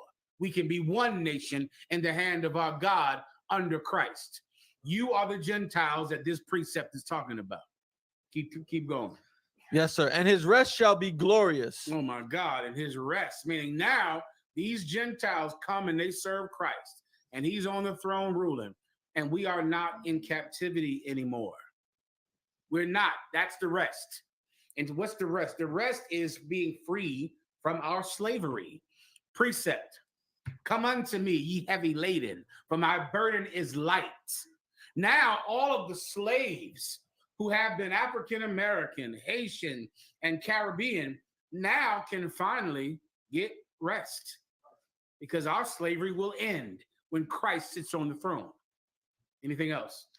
Concert. Go ahead. Verse 11. And it shall come to pass in that day that the Lord shall set his hand again the second time to recover the remnant of his people, which shall be left from Assyria and from Egypt and from Pathros and from Cush and from Elam and from Shinar and from Hamath and from the isles of the sea. What's the second time? When was the first time? Come on. Oh, when he redeemed us from Egypt. Thank you. Give him a hand. That's it. That's it. The Lord delivered us out of captivity before. He gave us rest before. Rest from our burdens before. We went in and asked Pharaoh for 3 days off so we could serve our God. Pharaoh said, "Ye must be idle," and he increased our labor. The Most High wanted us to have a rest, to have a break. And he sent Moses to deliver us from captivity, going into Pharaoh and saying, "Thus is the word of God, let my people go." And Pharaoh's heart was hardened, but then he learned. He learned. America is going to learn too. Please believe that. Haiti will learn. France will learn. Great Britain will learn. All of them are going to learn the same way Pharaoh learned. Everybody understands that's in Romans, the 9th chapter. Come on. I found what he was talking about in Genesis. Go ahead. This is Genesis 31:1. And he heard the words of Laban's son saying, Jacob hath taken away all that was our father's, and of that which was our father's hath he gotten all his glory. Verse 2. And Jacob beheld the countenance of Laban, and behold, it was not toward him as before. Got down to verse 7. And your father, this is him talking to his wife, and your father hath deceived me and changed my wages 10 times. But the power of feet suffered him not to hurt. Okay. I halfway remember what Commander General Yohanna said about this, but I believe I remembered enough to say that he was trying to get payback from him for a wrong that he believed Jacob did. So if that is what hurt him means, that he was trying to pay him back because he believed that Jacob had wronged him. So he was trying to get payback for that wrong, if that was the question. Come on. If I may, the Most High does, when he ends up finding out about the stolen idols, he goes chasing after Jacob. Before he finds him, he goes and takes a rest. The Most High sends him a vision. Don't speak to him good or bad. Just talk to you. Solid. I can't recall, but there you go. If you read it, that's fine. But to the question, was he trying to hurt him? He was trying to pay him back because he believed he wronged him. All right. And if that is what hurt is, then that's what he was trying to do. All right. Good here. Next. You got it. In that subject, on the same subject, why is it that, like, how do I say it? Why is it you, being a righteous man, you have to run from someone who's Why would you not? Meaning like, what's it called? Like, meaning like, how do I Like say when it? Christ did it? You familiar with that, right? What do you mean? When they were coming to kill Christ and Christ departed hence, for he knew that they were trying to take him, but he knew it was not his time. Okay, go ahead. But I mean in the sense of meaning doing evil because you first said, what's it called? I get to marry the younger one, I wake up with the older one. You're talking about this brother right here. Go ahead. And then I sat down with you, you said, you're my nephew, I like you, you married my 2 daughters, and in my sheep that come out spotted, like not all brown or not all white, like right. They're all yours. Everyone came out spotted. That's not my fault. So why is it that Jacob had to run from something that honorably was his? Okay, and if he didn't run, the Most High would have just defended him right there. I got you. Then that's the key. Okay, this is something, how can I describe this to you? You want to not think about God like he's a good luck charm. You want to not, it's like a childish way to think. Even in any war, a retreat is not the loss of the war. Right? A retreat, and many times could be a retreat to win, to fall back, to regroup, and to win the war. Right? Christ did that many times. If you want to, you can find it for the brother. When Christ departed, he knew what was in their mind. He knew they were coming to kill him, but it was not his time. So he left. Now, him leaving doesn't mean he's losing the whole war, because there will be a time when he will stand and die. And because he died, he wins the war. Come on. This is John chapter 10, verse 36. Verse 38. So this is what Christ said. Go ahead. So this John chapter 10, verse 36. But if I do, though ye believe me, but if I do, though ye believe not me, believe the works, that ye may know and believe that the Father is in me and I in him. Therefore they sought again to take him, but he escaped out of their hand. That's it. There's a few times that happened where they trying to kill him and take him, and he bounced and roll, and they don't get him. Go ahead. It was literally every other chapter. Forget about it. Like literally. He's getting the hell up out of there. Now why? You know that he's about to go do it, and he knows what the end of this is, but it's not time. He's going to go and teach more and teach more and teach more until it's the time for him to win. And in his case, Christ won when he died. Christ won by losing. You get my point? So that can happen many times. And one day when you become a camp leader, you'll see that the cops will come out against the camp. You won't, kill every cop there. Right. You won't do that. You'll give them your speaking device, give them your equipment, and you'll see him in court later. And then in front of a judge, that cop will be embarrassed when he has to give everything back. And then you sue him and he gets fired. And you won because you didn't kill him right there at the campsite. You get my point. All right. Next. We good here? I got to get into the thing, all right? Let's get into the Third World War. Get a Most High hand. Let's rock it out.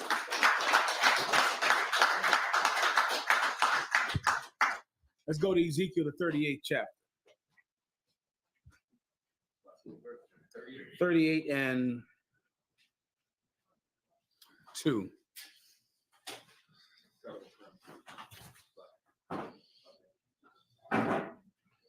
Ezekiel chapter 38, verse 2. Son of man, set thy face against God. Against who? God. Against who? God. Who is Gog? Gog is Russia. That's Russia. Russia is prominent in the Bible.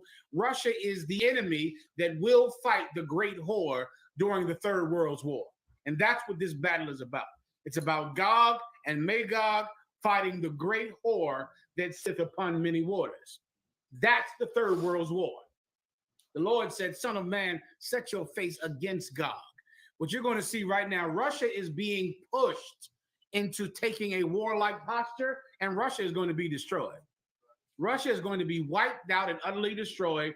Russia is not doing this because Russia will win. Russia is doing this because the Most High wants to draw them into a battle so that his enemy and himself can be destroyed. Keep going. The land of Magog. What is the land of Magog? Magog means of Gog. So you have Gog, which is Russia, and then the countries that are of Gog. Come on. So the Ukraine. The Ukraine would be of Gog. Give me some more. What used to be called the Soviet Union, that's Magog. Give me some other ones that are not Soviet Union. North Korea. North Korea would be Magog. Whoever their allies are, they switch back and forth every day. But towards the end, the lines of the allies will be made more clear on who is with Russia and who is with the whore that sitteth upon many waters. That whore is speaking about America. Come on. China would absolutely be Magog, right? So just think, it's the Third World War, so every country chooses a side. Australia would be with the whore. Canada with the whore. Great Britain with the whore. France eventually will side with Russia. France, and that's already starting. All right. As we get closer to the end, the battle lines will be drawn more definitely, and you'll know who's on whose side. Come on. Absolutely. Come on. But France's economy is largely fueled by trade with Russia, so the sanctions are now going to cripple their economy, which is going to force them into action. I think about 5 months ago, France pulled their ambassador back from America. Someone look that up. They pulled their ambassador out of America over what? Money. Over money. Come on. But if I could add also, when Reagan took the dollar off the gold standard, France sent battleships to New York City in demand of their gold in the East Coast of the United States. I haven't heard about this. And now, of course, Germany has a military now. And one of the main countries that never wanted Germany to get a military is France, because France always suffers when Germany is a military power. Right. And now if Germany gets closer to America with the third biggest military on the planet, France will not like it. France needs money. France needs gasoline. Everybody needs gasoline. Please believe that. You got to have that. Those tanks don't run on good hope and love. Tanks and airplanes. You can't be a country without gasoline. Well, they're going to fight over it. They're going to fight over money. Let me keep going. Come on. Pulling out the ambassador was a dramatic move, and the first time France has done so in its 243-year friendship with the United States. First time in 243 years. We're in the last days. And this is the beginning of the Third World War. Come on. If I may, just to remind everybody who's not familiar with American history of slavery, it was the French who, after Benjamin Franklin basically begged them to help them with the British, that helped create the United States. Yeah, there's no longer lasting ally with America than France. That's it. France is the oldest ally with America by far. By far. They call it a stab in the back. Mm-hmm. Keep going. While the Harris visit was an important first step, the Subgate betrayal, which France unequivocally described as a stab in the back, is far from forgotten. There was something over, you got to read it on your own time, about Australia and weapons and guns. And France supplies Australia with their weapons. But America stepped in and sold Australia weapons cutting France out of the deal, and France needed that money after the COVID-19. Okay. They needed that cash. Come on. It says, rival pack. Australia, the US, and Britain this month formally embarked on their controversial idea, the AUKUS Security Alliance, to equip Australia's Navy with nuclear-powered submarines. France remains infuriated by the secretive way in which the three countries collaborated to ditch the French deal to supply Canberra with traditional diesel-powered submarines. So it's over cash. Also, you need the names of all of these nations. I think a brother might put them on Facebook. Oh, I forget who France is in that list, but somebody will post a whole list of all of the nations. Come on. Gomer, that's France. Let me move on for time's sake. Gog and Magog, every country will either be with Gog, be Magog, or be with the whore that sitteth upon many waters. They'll be part of the many waters. The many waters are all of the countries that side with America. Magog are the countries that side with Gog or Russia. Everybody understands? Come on. Go ahead. The precept we had about the friendship is like these two. About the food we put was in his neighbor's house. Excellent precept. Correct. Give him a hand. All right, go ahead. Ezekiel, go ahead. The chief princes of Meshech and Tubal. Let me skip you down for time's sake. For your breakdown, you need all of this right here. You can read all of this. It might say, I think it says Isles. I'm good to go for now, Warrior. I think it says Isles right here as well, talking about the Magog, how the Isles are with them. You can take that straight to North Korea. The Isles, right? Read 8. Verse 8. After many days thou shalt be visited in the latter years. Thou shalt come into the land that is brought back from the sword and is gathered out of many people. That's talking about the land of Israel, our homeland. All of the Third World's War, this war that you're seeing happening right now in the Ukraine, all of it is going to build and build and build until there is war in the Middle East. War there. That's the land brought back from the sword. Continue. Against the mountains of Israel, which have been always waste. Been always waste. Meaning our land has been taken from us so long ago, and it's always been destroyed. Someone else has always had our land, conquered our land, and that land is coming back. And that's where the war will take place.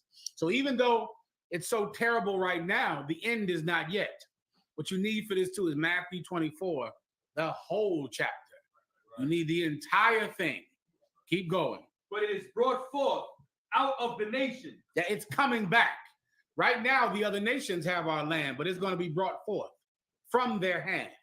New Jerusalem will be built right there once that land is cleaned. Continue. And they shall dwell safely, all of them. Thou shalt ascend and come like a storm. Thou shalt be like a cloud to cover the land. Meaning what? The same, you see Russia right now invading the Ukraine, bombing the Ukraine. That's what Russia is going to do in the Middle East. Russia is going to descend like a cloud. It's going to fly over with its military force and bomb everything in the land of Israel, in Jerusalem, in Yemen. Continue. And all thy bands and many people with thee. And everybody with Gog. All of the North Korea and the China and Chechnya and all of those countries. Come on. Iraq, Iran. Forget about it. Iraq, Iran, come on. They're bringing Syrian soldiers. Syria, already they hired the Syrian soldiers, thousands of them, and sending them right now into the Ukraine to kill the Ukrainians. That's those bands that are going to come into the Middle East. And you see it forming right now. Continue. Thus saith the Most High Power, it shall also come to pass that... What verse are you in? Verse 10, sir. Go ahead. Thus saith the Most High Power, it shall also come to pass that at the same time shall things come into thy mind. So what? Shall things come into thy mind? This is how the Ukrainians lost their country. And this is how they got invaded. And you're going to see this happen in the Middle East soon. Keep going. And thou shalt think an evil thought. Thou shalt think an evil thought. This is speaking about Gog and Magog. Thou shalt think an evil thought. Go ahead. And thou shalt say, I will go up to the land of unwalled villages. I will do what? Go up to the land of unwalled villages. This is what happened. Why did Ukraine get invaded and not Sweden and not the neighboring countries to the Ukraine? Who knows? Because they were called the NATO. Because they were members of NATO. And NATO is a wall. NATO, the countries in NATO are protected. Just so I can make sure you understand. At the end of World War II, right, when Germany was thoroughly defeated, Western countries, meaning American allies, quickly saw that Russia was now the threat. And they saw this, I think, about a year after the war. I mean, it was fast. When they realized that Russia had nuclear weapons and that Russia, let me give you the whole thing. Germany, Russia and America both conquered Germany. They both met. Russia attacked Germany from the east. America attacked Germany from the west. Now, they had planned to just make the Germans free, to allow them to govern themselves, but now under American influence. But Russia said, I'm not giving up the land that we have in Germany, which is the east. So then America said, we're not giving up the land. And so Russia and America stopped. And they built a wall through the middle of Germany called the Berlin Wall. Right? And after that wall went up, and that was about a year or two into it, Russia began to say, we're never going to be jeopardized like this again. We're going to take over every country around us so that no other country can invade us again. Russia has always been weak because Russia is landlocked. Russia doesn't have a sea. So Russia has to, in essence, control other countries to be able to get ships into his country. And so at the end of World War II, they kept half of Germany when they had agreed ahead of time not to keep half of Germany. But they kept it, and then they began to gobble up the countries around about it in their mind to make sure they were safe from this ever happening again. And then they realized that Russia was going to invade Poland, was going to invade all those countries that Germany at one time controlled. So then they formed this group called NATO on the American side. NATO is in essence another country. It's a country according to, how can I describe it? It's like a United Nations, meaning they decided that we are one people, and if you attack a NATO country, you attack all of us. So in essence, America would treat it like you attack New York or you attack Texas. If you attack Poland, it's the same thing. If you attack Sweden, it's the same thing. They formed a pact, and they're NATO. So then Russia will not attack any NATO country because that would be attacking America, and America would answer with, astronomical nuclear weapons. America has so many nuclear weapons, it makes Russia look like a joke. Right. But of course, Russia does have nuclear weapons, and so does Pakistan, and so does India, and so does North Korea. You get my point. So this is the evil thought that has now come into their brain. We won't attack the protected cities. We'll attack the unwalled cities. We'll attack countries who are not part of NATO, which is what happened in the Ukraine. Read it one more time. 1 second. And thou shalt say, I will go up to the land of unwalled villages. Of what? Unwalled villages. That's the Ukraine.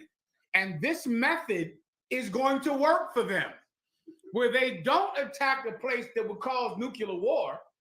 They attack a place that isn't protected. And before you know it, they'll end up in Libya. They'll end up in Egypt. They'll end up in Yemen. This evil thought will conquer their mind, and they'll see that they can just go attack the other countries who are not protected by America. Go ahead. I will go to them that are at rest. They're not cities or countries that have, vast militaries and have military might to fight them, like the Ukraine. Continue. That dwell safely. They do what? Dwell safely. They dwell safely. Keep going. All of them dwelling without walls. Without walls, without protection, not members of NATO. Continue. And having neither bars nor gates. Countries that you can just walk in and take. And there are a lot of those. The Ukraine is not the only one, brother. You got all kinds of countries all throughout the Middle East that you can just walk in and have. Continue. To take a spoil and to take a prey, to turn thine hand upon the desolate places that are now inhabited, and upon the people that are gathered out of the nations. That's how war will come to the Middle East. Because there are vast areas, brother, like Libya and Yemen and Saudi Arabia, who are not members of a pact with America, who when their leaders change, their allegiances change. Iran at one time was an American ally. They were an American ally. And then in the 80s or 70s, they've stopped being American allies. And countries like that are going to be open for a Russian invasion. And they're going to invade those countries for money. For money. Come on. If I'm not mistaken, I believe Iran and Russia already have ties, especially with the proxy army Hezbollah. Yes, they do. Come on. The NATO pact is that the one in First Maccabees 8. Yes, it is. That's correct. Where they decide they're going to defend each other. And they did that in NATO, so NATO has a wall. But the Ukraine does not, and Libya does not, and Yemen does not.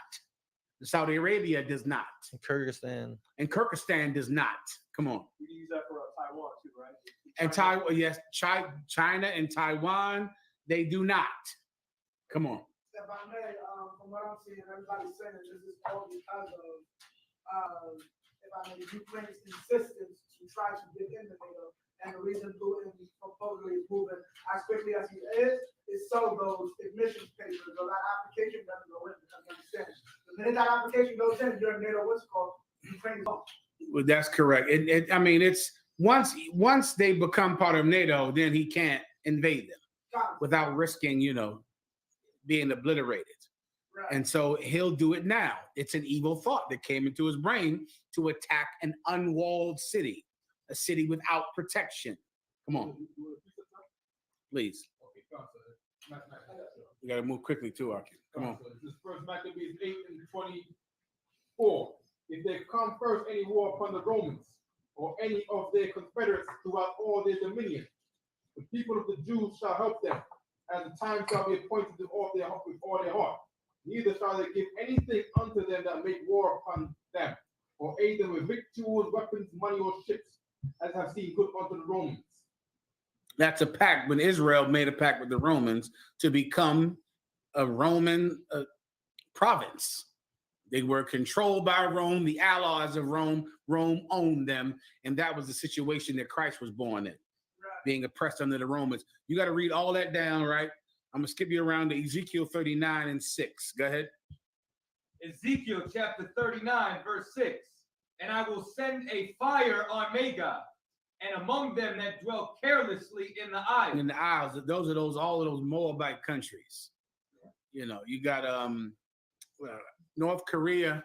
There are a few other ones. Come on. Would isles not be the islands in the Mediterranean?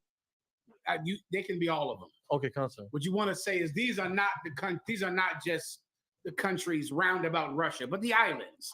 And there are tons of them, islands that will side with Gog, who are not, right next to Gog.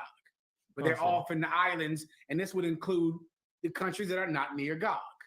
Okay, countries that are just their allies somewhere, wherever. They're islands. That's what you need for that. And so you can just use with that precept, you can use any one of those foreign, strange islands, the same way that Japan sided with Germany during World War II. Correct. All right. I don't have time. Read a little more right here. And they shall know that I am the Most High. Mm-hmm. So I will make my holy name known in the midst of my people, Israel. And that's what all of this is about. What you have to see is that the Third World War is happening to free you, not the Ukraine, not Yemen, not Saudi Arabia, but this war is being fought for you. Think about how important it is to save the Ukraine and pray for the Ukraine and help the Ukraine, when what is happening different in the Ukraine than happens to you every goddamn day? Right. What's happening? You see that little basement they're living in? That's what you're living in New York. Right now. Right now in the Bronx. That little basement. How many brothers and sisters died in Queens because they're living in some storage locker that they're calling a apartment in Queens, so that when it floods, everybody in the damn apartment dies. Now they're sitting in the Ukraine right now, living in the basement. Where in the hell did you grow up? In some little basement in Queens that was really a storage locker when you read the lease. That's not an apartment. That's a storage locker. That's for it's a storage locker. Am I wrong? That's what they call it. It's a storage locker. I remember I first came up here back in the early 90s and going, that's an apartment? I remember thinking, like, how's that an apartment? It's like a little hole under the steps. And Commander General YAHANNA said, yes, that's an apartment. That hole under the steps. A family lives in there. Of 6. Oh, six people live in there. And now, you got to feel sorry for the Ukraine? Right. Because they're being invaded? Because there's a vast military force shooting them and killing them? It's news because it's not happening to you. No one would care if it was happening to you because it is happening to you and no one gives a damn. Right. They're going to fight each other and destroy each other for you. Our enemies are going to take out one another. They're going to wipe each other out, and that is glorious in my sight. Right. I can tell you, I will why y'all was shot. Let me skip you down. So you got to go through that. You need that for your breakdown, all right? Yeah, I don't have time, so you got to read that on your own, all right? Let's go to Revelation 17 and 12.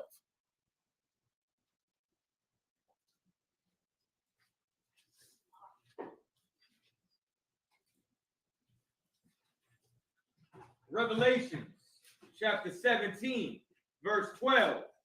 And the 10 horns which thou hast sawest are 10 kings, which have received no kingdom as of yet, but receive power as kings 1 hour with the beast. These are European countries that had power after the fall of Rome, which is why it says they have no power as of yet. Because when John wrote these scriptures, these kingdoms did not have power yet. They were part of the Roman Empire. But at the end of the Roman Empire, places like London and Spain and Germany, they stepped up, which were at one time part of the Roman Empire when they were around. But now they're going to step up on this earth. Keep going.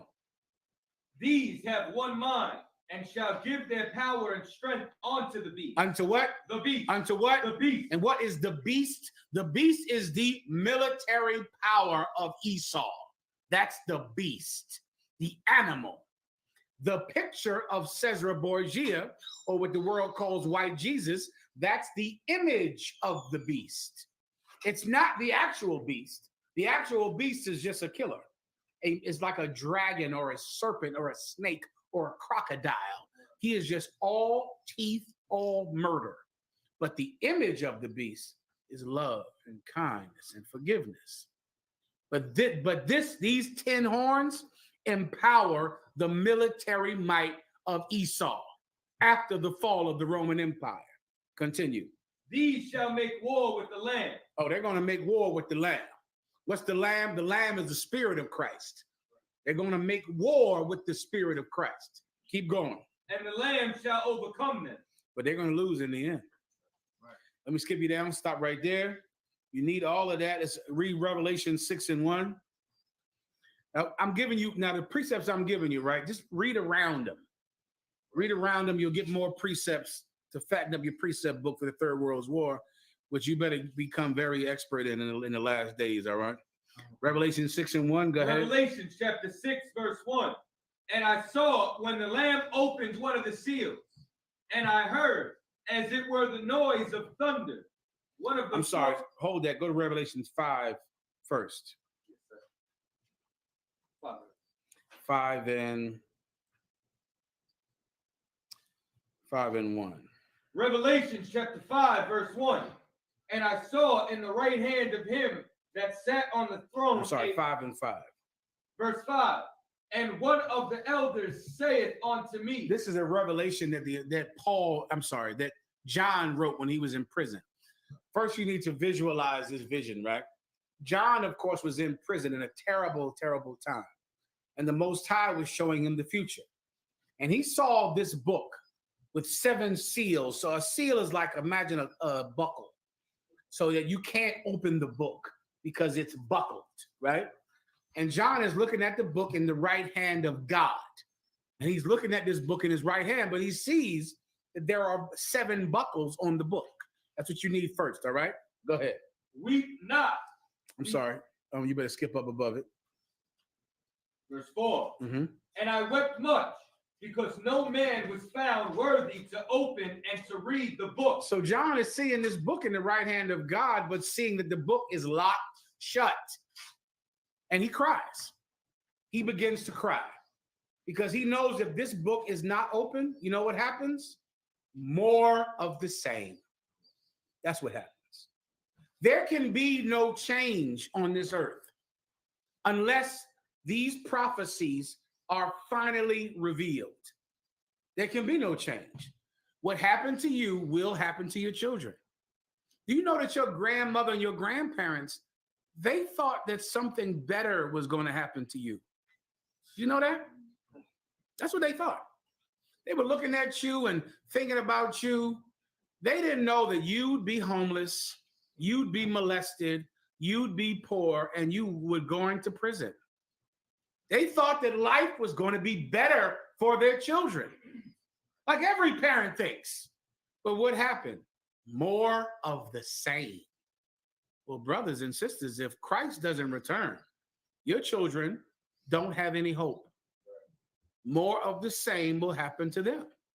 They're going to die of some new disease, some new epidemic, some new plague, and they're going to get high and addicted to some new drug.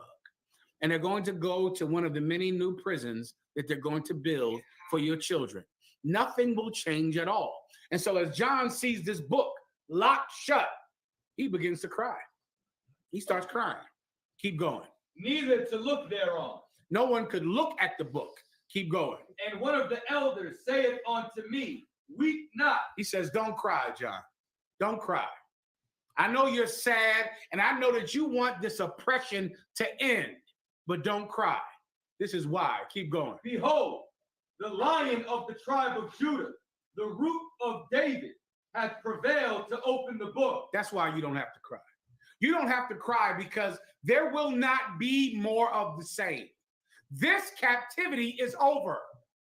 You turn the news on, you look around you. This is it. You were thankful and blessed enough to be here for the last days of this oppression. You're here for it. You don't have to cry. You don't have to be sad for your children. You don't have to weep because the Lion of the tribe of Judah, he is worthy to open the book. No one else is. No one else did what had to be done. Everyone else was too selfish. Everyone else cared about themselves and their own pleasure. But Christ was our brother, man. And he gave up his entire life so that our oppression could end. And now we don't have to cry.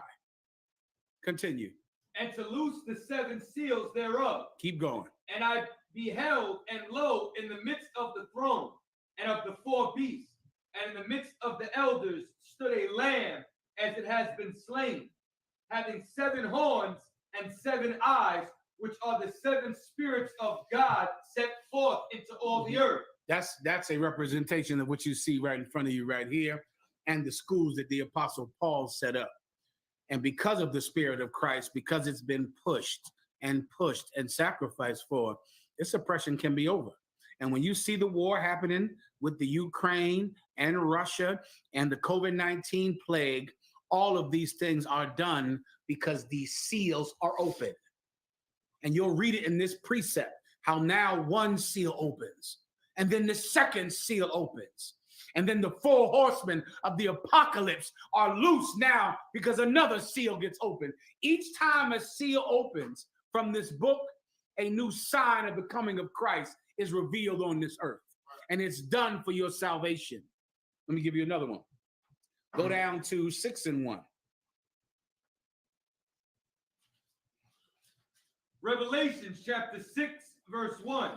And I saw when the Lamb opened one of the seals, and I heard, as it were the noise of thunder, one of the 4 beasts saying, come and see.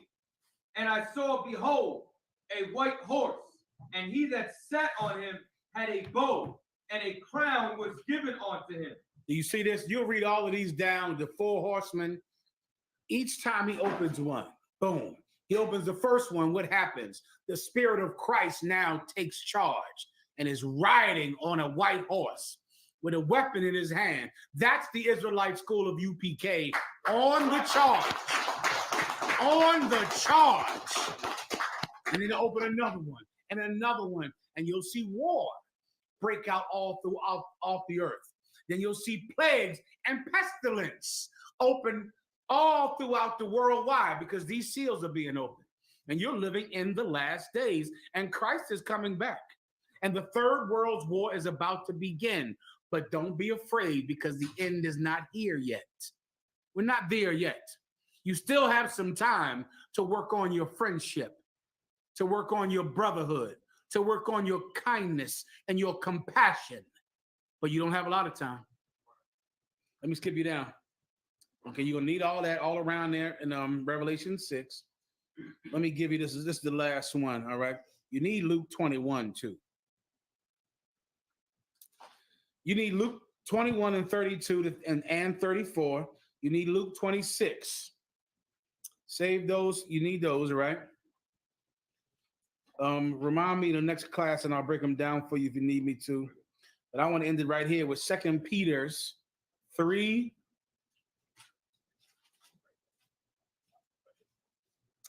And 3 to 4 on down to 9. It might be a little more than that. So let's try to rock it out, all right? Go ahead. I got 2 Peter 3 and 3. Knowing this first, that there shall come in the last days scoffers, walking after their own lust. There shall come when? In the last days. And when? Last days. That's part of being in the end. Part of being in the end is dealing with idiots. Idiots. What the Bible calls scoffers, meaning they scoff like they, whatever. Oh, what you're saying is stupid. They scoff. That's scoff. Scoffing is like, whatever. That's stupid. I'm not listening to none of that. That's crazy. You're in a cult. Oh, get out of here with all of that. The Lord said that those kind of people would come in the last days. Go ahead. God, walking after their own lust. Why do they scoff? Because they're what?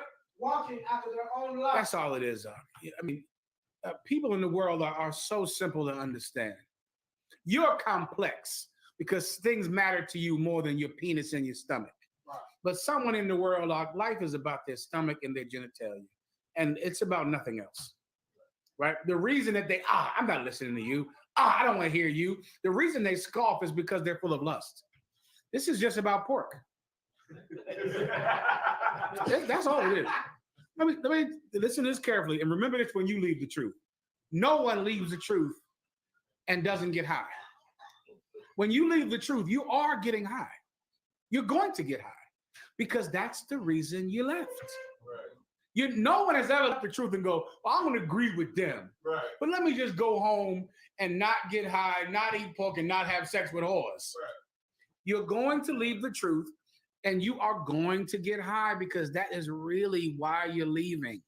It's not a complex reason. You think you're leaving the truth because I don't agree with their breakdown on Revelation 6 and 17.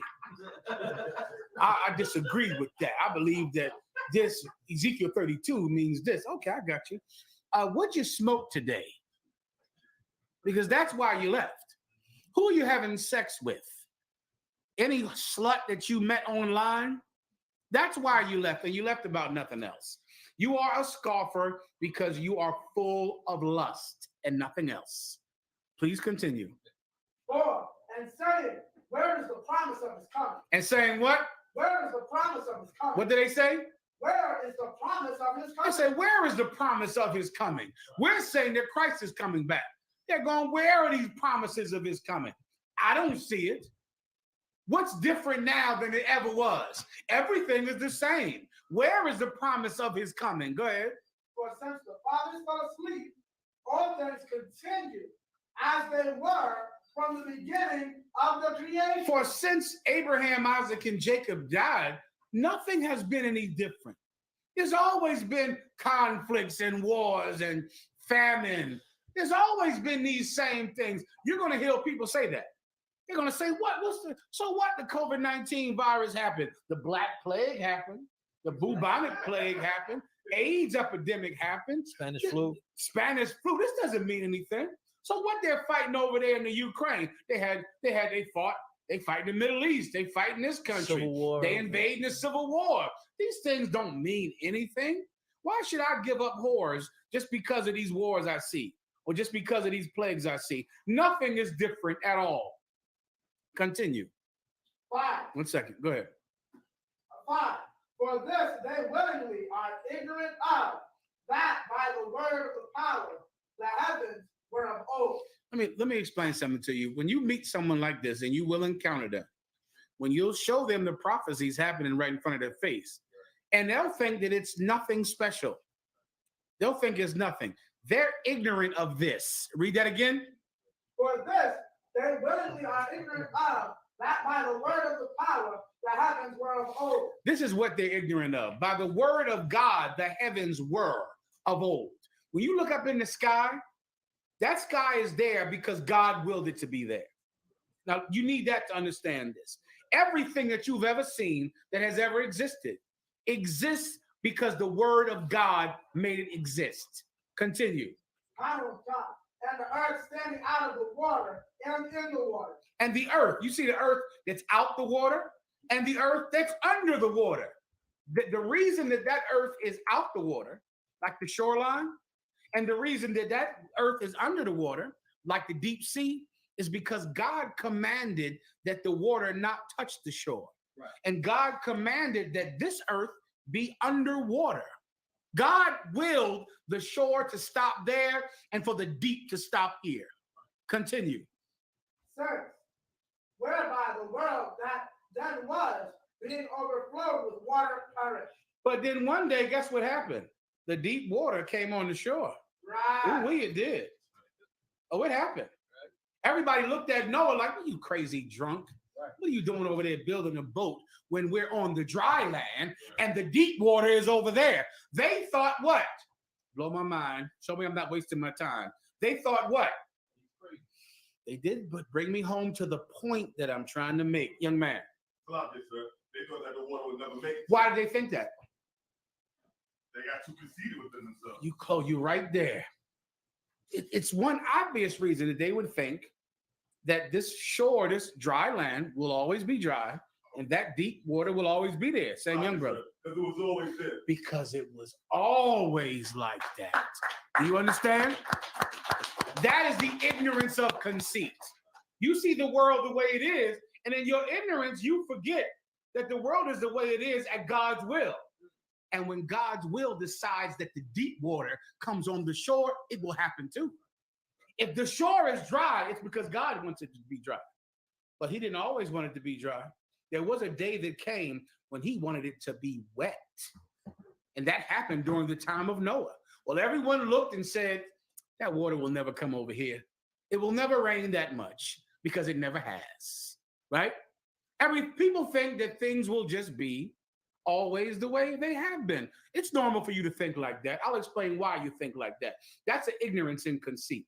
You don't understand that things are the way they are at God's will. And God also has a will to destroy your normal life. And he did it during the time of Noah, and he's going to do it again. Go ahead. Come.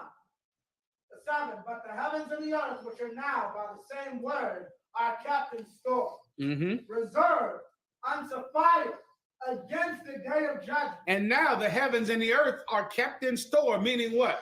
The earth is dry again, and the deep water is deep again. It's kept in store. Why? Because fire is coming the next time. And they didn't think it was going to happen. They thought it would just always be the same.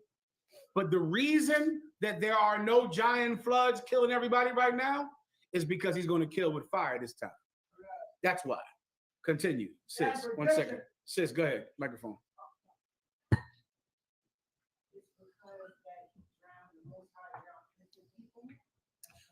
Well, he didn't drown. No one was innocent. He drowned guilty people. And he's going to kill them next time with fire. That's correct. Give her a hand. Continue. And the verse 7, and perdition, judgment and perdition of ungodly men. That's what's going to happen. Judgment and perdition, meaning destruction, hell, of ungodly men, not innocent people. Men who have it coming. And that goes to the question earlier.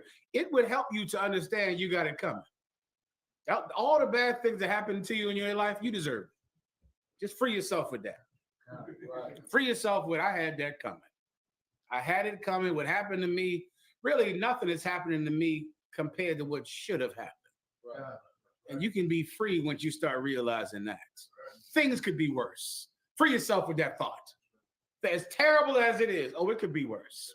You deserve for it to be worse. Continue. Hey, but beloved, be not ignorant of this one thing. Go ahead.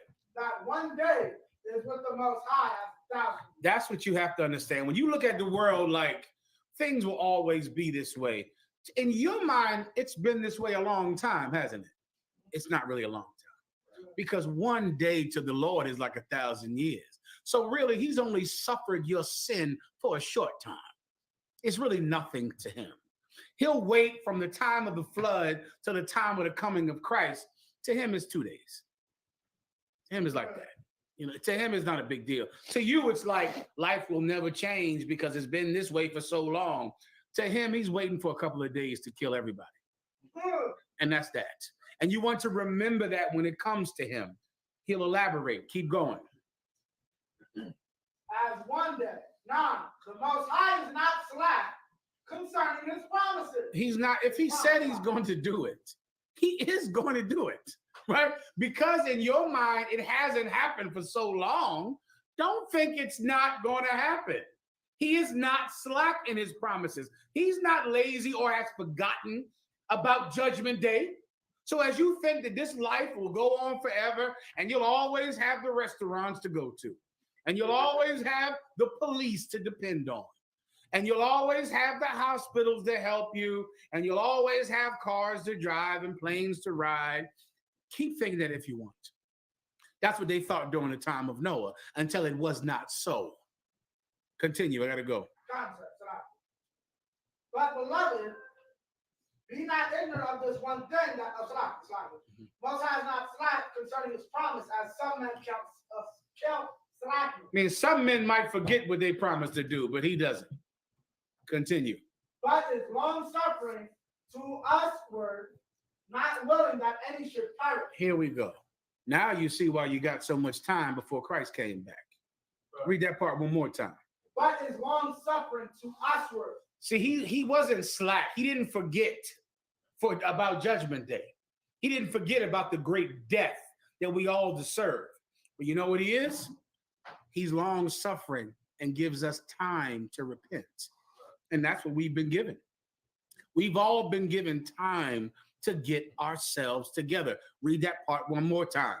But is long suffering to usward, not willing that any should perish, but that all should come to repentance. That's what he wants. And that's the time that we have here. He hasn't forgotten. He promised to kill sinners. And he promised the Judgment Day would happen and that the world would end. He promised it. And the reason it feels like it's so long to you is because you and the Most High have a difference when it comes to time. One day into him is like 1,000 years. To you, it seems like forever. To him, it's quick. And also, he hasn't forgotten about it, but he is patient to give you time to change. Take advantage of the time before it runs out. With that, pass the class over to the officer.